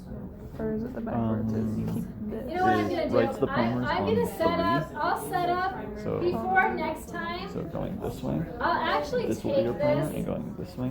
I don't have it set up right this now to is be able to actually write on whatever is this, but attached that to would the be 3 more helpful than is me gonna be taking the closest to time to your write it primer. all out on the board So for you, and then we'll review when it you're next writing time. the code this way, since it only Because I attaches to a can see 3, how it can be confusing. you're gonna want to start Is producing anybody feeling good here about it? after this, making this You the are? Yeah, nice. we'll call it a primer here, and then it starts going throughout all of this and creates all of these. It does say to write out the And then when you're going this way in DNA creation, it'll launch onto this 3 But I just prime, recommend doing it so there's and you space. want it to start creating here. So Build things out. primer here, And then it creates, and it goes this way, but it creates, I know it goes and it that creates way. the bottom ones. Why does it create the bottom ones? I 'Cause thought the that's- primer was different than The primer is where it starts to, it's like checking in this area for a, for a certain sequence, Yeah, and when so I that thought- sequence is met, it'll right, start so the producing the primer- DNA after that's it. So that's why I'm saying that by checking the 3 primer would be Polymerase chain reaction, and or not PCR, ATC. uses repeated cycles of heating And then it produces to make many the other. copies of No, a specific because region of you DNA. you're attaching the primer. So it's just the same. So they're both just the same as each other. What? The primer is the same as the genetic code for the rest of it. Yes. Okay, good to know. I think so. I think that. I thought the way she just described it made it seem like this is the primer, right? And then the rest of it, this is what's being made. So the backwards primer, right, is AT, and then CGTC is the DNA from that. What it does, I it don't 95 degrees. think. DNA is like this, right? That's what I understood from what she literally just said. Yeah. But in the PCR reaction, we use high temp, 95, 94 degrees, to force it to open. Yeah. But you understand what I'm saying, right? Bonding isn't for me. But you understand what I I'm think saying, so, right? yeah. Yeah, like if we were to split it into like. If we were to split it into 2 layers, we have, main layer and then like sub-layer. Primers in the sub-layer, both primers are in the sub-layer, and then the product is in the main layer. We will get back to that, I promise. I don't know. But let's That's watch what this I video thought, because the of primer is showing what's PCR there. And then and showing what happens. You've got DNA in there, a lot of DNA. It's my number. And the 94 to 95 degrees Celsius is going to cause the DNA to open up. And that's when then the primers are going to come in and anneal. No, it's produced because one already That's what exists. opens up, and then another temp, the primers come in, and then another temp, DNA polymerase One goes. half of it Another exists. temp. Let's watch this happen here. Does it matter? Yeah, so You're producing one You're half producing of it. 2 strands of Reaction, or DNA. PCR, uses repeated cycles of heating and cooling to make many But we're copies focusing of a on one specific strand. region So of we're DNA. actually making Yeah, one strand. that one strand gets First, the split apart temperature into is 2. raised We're to near focusing on boiling, causing one the sequence, double-stranded I guess. DNA to separate. So you take or this one denatured sequence into that's single already strands. split. Well, no, this is for both of them. When the One temperature half- is one- decreased, one half of the short DNA gets DNA this half, sequences the other known one as gets this primers bind or anneal to complementary matches on the target DNA sequence. You have my thing. Oh, yeah. The I guess primers not. bracket the target sequence to be copied. Right. So we have DNA, right? At a slightly higher temperature, the enzyme Taq polymerase, shown here in blue, binds to the primed sequences and adds nucleotides to extend the second strand. This okay, so- completes the first cycle.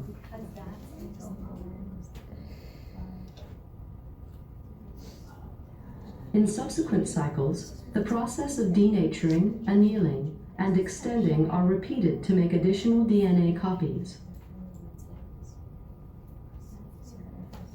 Yeah, so they just have a primer and they just go. After 3 cycles, the target sequence defined by the primers begins to accumulate. After 30 cycles, as many as 1 billion copies of the target sequence are produced from a single starting molecule. Well, 2 to the power more. Polymerase chain make additional DNA copy. So this one, part of what I want to show you guys that here is that some of them are long or partially long. And then after a while, you start to just get those, lots of those target sequences is going to be what you're going to get a lot of. So so your primer, your forward primer should be 5' to 3'. Your reverse is going to be 3' to 5'. Does that make sense, everybody? Maybe? If. I have another one here. This one. This is another short one.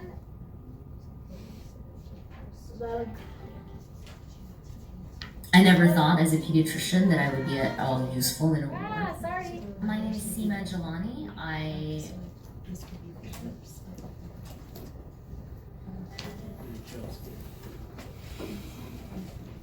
PCR, or polymerase chain reaction, uses repeated cycles of denaturation, annealing, and extension to exponentially amplify target sequences. A typical PCR reaction mix includes the following key components: a template that contains the target sequence, the forward and reverse primers, a polymerase enzyme with a preferred reaction buffer, and finally, DNTPs and optional additives to help boost your PCR. All of these components will not work together properly without the individual denaturation, annealing, and extension steps that make up thermocycling. The composition and length of the template play a critical role in deciding the type of DNA polymerase and cycling conditions to be used. Templates can be GC-rich, AT-rich, or longer than normal. These factors affect primer design considerations, as well as whether the polymerase has sufficient endurance for the reaction. Okay, skipping ahead. The final concentration of DNTPs, nuclear. So this was a single DNA strand. It was then opened up, and we then have the primers attaching, right? Those primers attaching, they're going to be a match, a complement to that section that surrounds or is in front of the section that you want. So you get that whole section. You've got to have it building one way and then the other way. So forwards and reverse. Nucleotides, the building blocks for new DNA strands, in the PCR reaction determines PCR yield. Optional additives such as betaine, DMSO, and BSA can be added to boost PCR efficiency. Don't forget to consider these. You don't need to worry about For those optimal extra cycling ingredients. conditions, carefully I consider like the number that of cycles, visual. as well as temperature and duration. So obviously, if you're working on this as part of your research, you're going to try to optimize your results. We'll see how our results look on Thursday. And it's just, you know, if we aren't happy with our results or there was a mistake, like today we ran out of some ingredients, some things happen sometimes, but we always try to figure out a way to remedy it and still go through the process, because really, yeah, we'd love to see find out if our food is genetically modified or not, but really it's about making sense of what's going on and using these tools.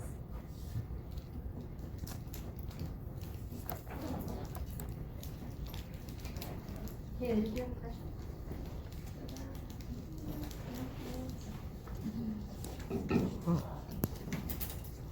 So for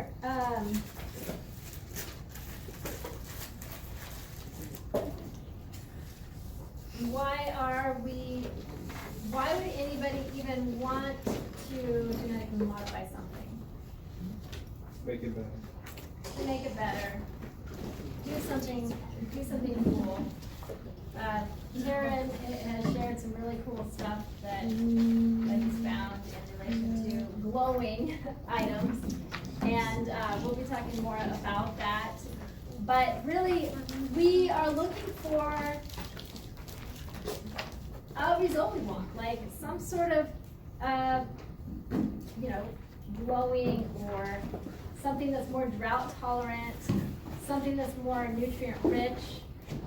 We're looking for, certain characteristics, and that's connected to the DNA, because specific proteins, we're looking for certain proteins, and to do that, we need to have an understanding of the process of going from DNA, nucleic acid language, into amino acid language.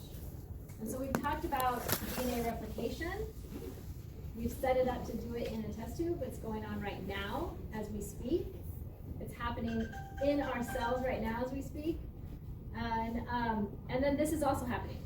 We've got the special recipe for how to build a protein inside of the DNA, in our nuclei, getting out into our cells, building proteins. So that's where we're gonna start off next time, is talk about transcription translation. and continue our discussion about genetics, genetically modifying things and how we go about doing it, and discuss more why. So, remember the exam is moved to Thursday. There are the Brilliant Green readings.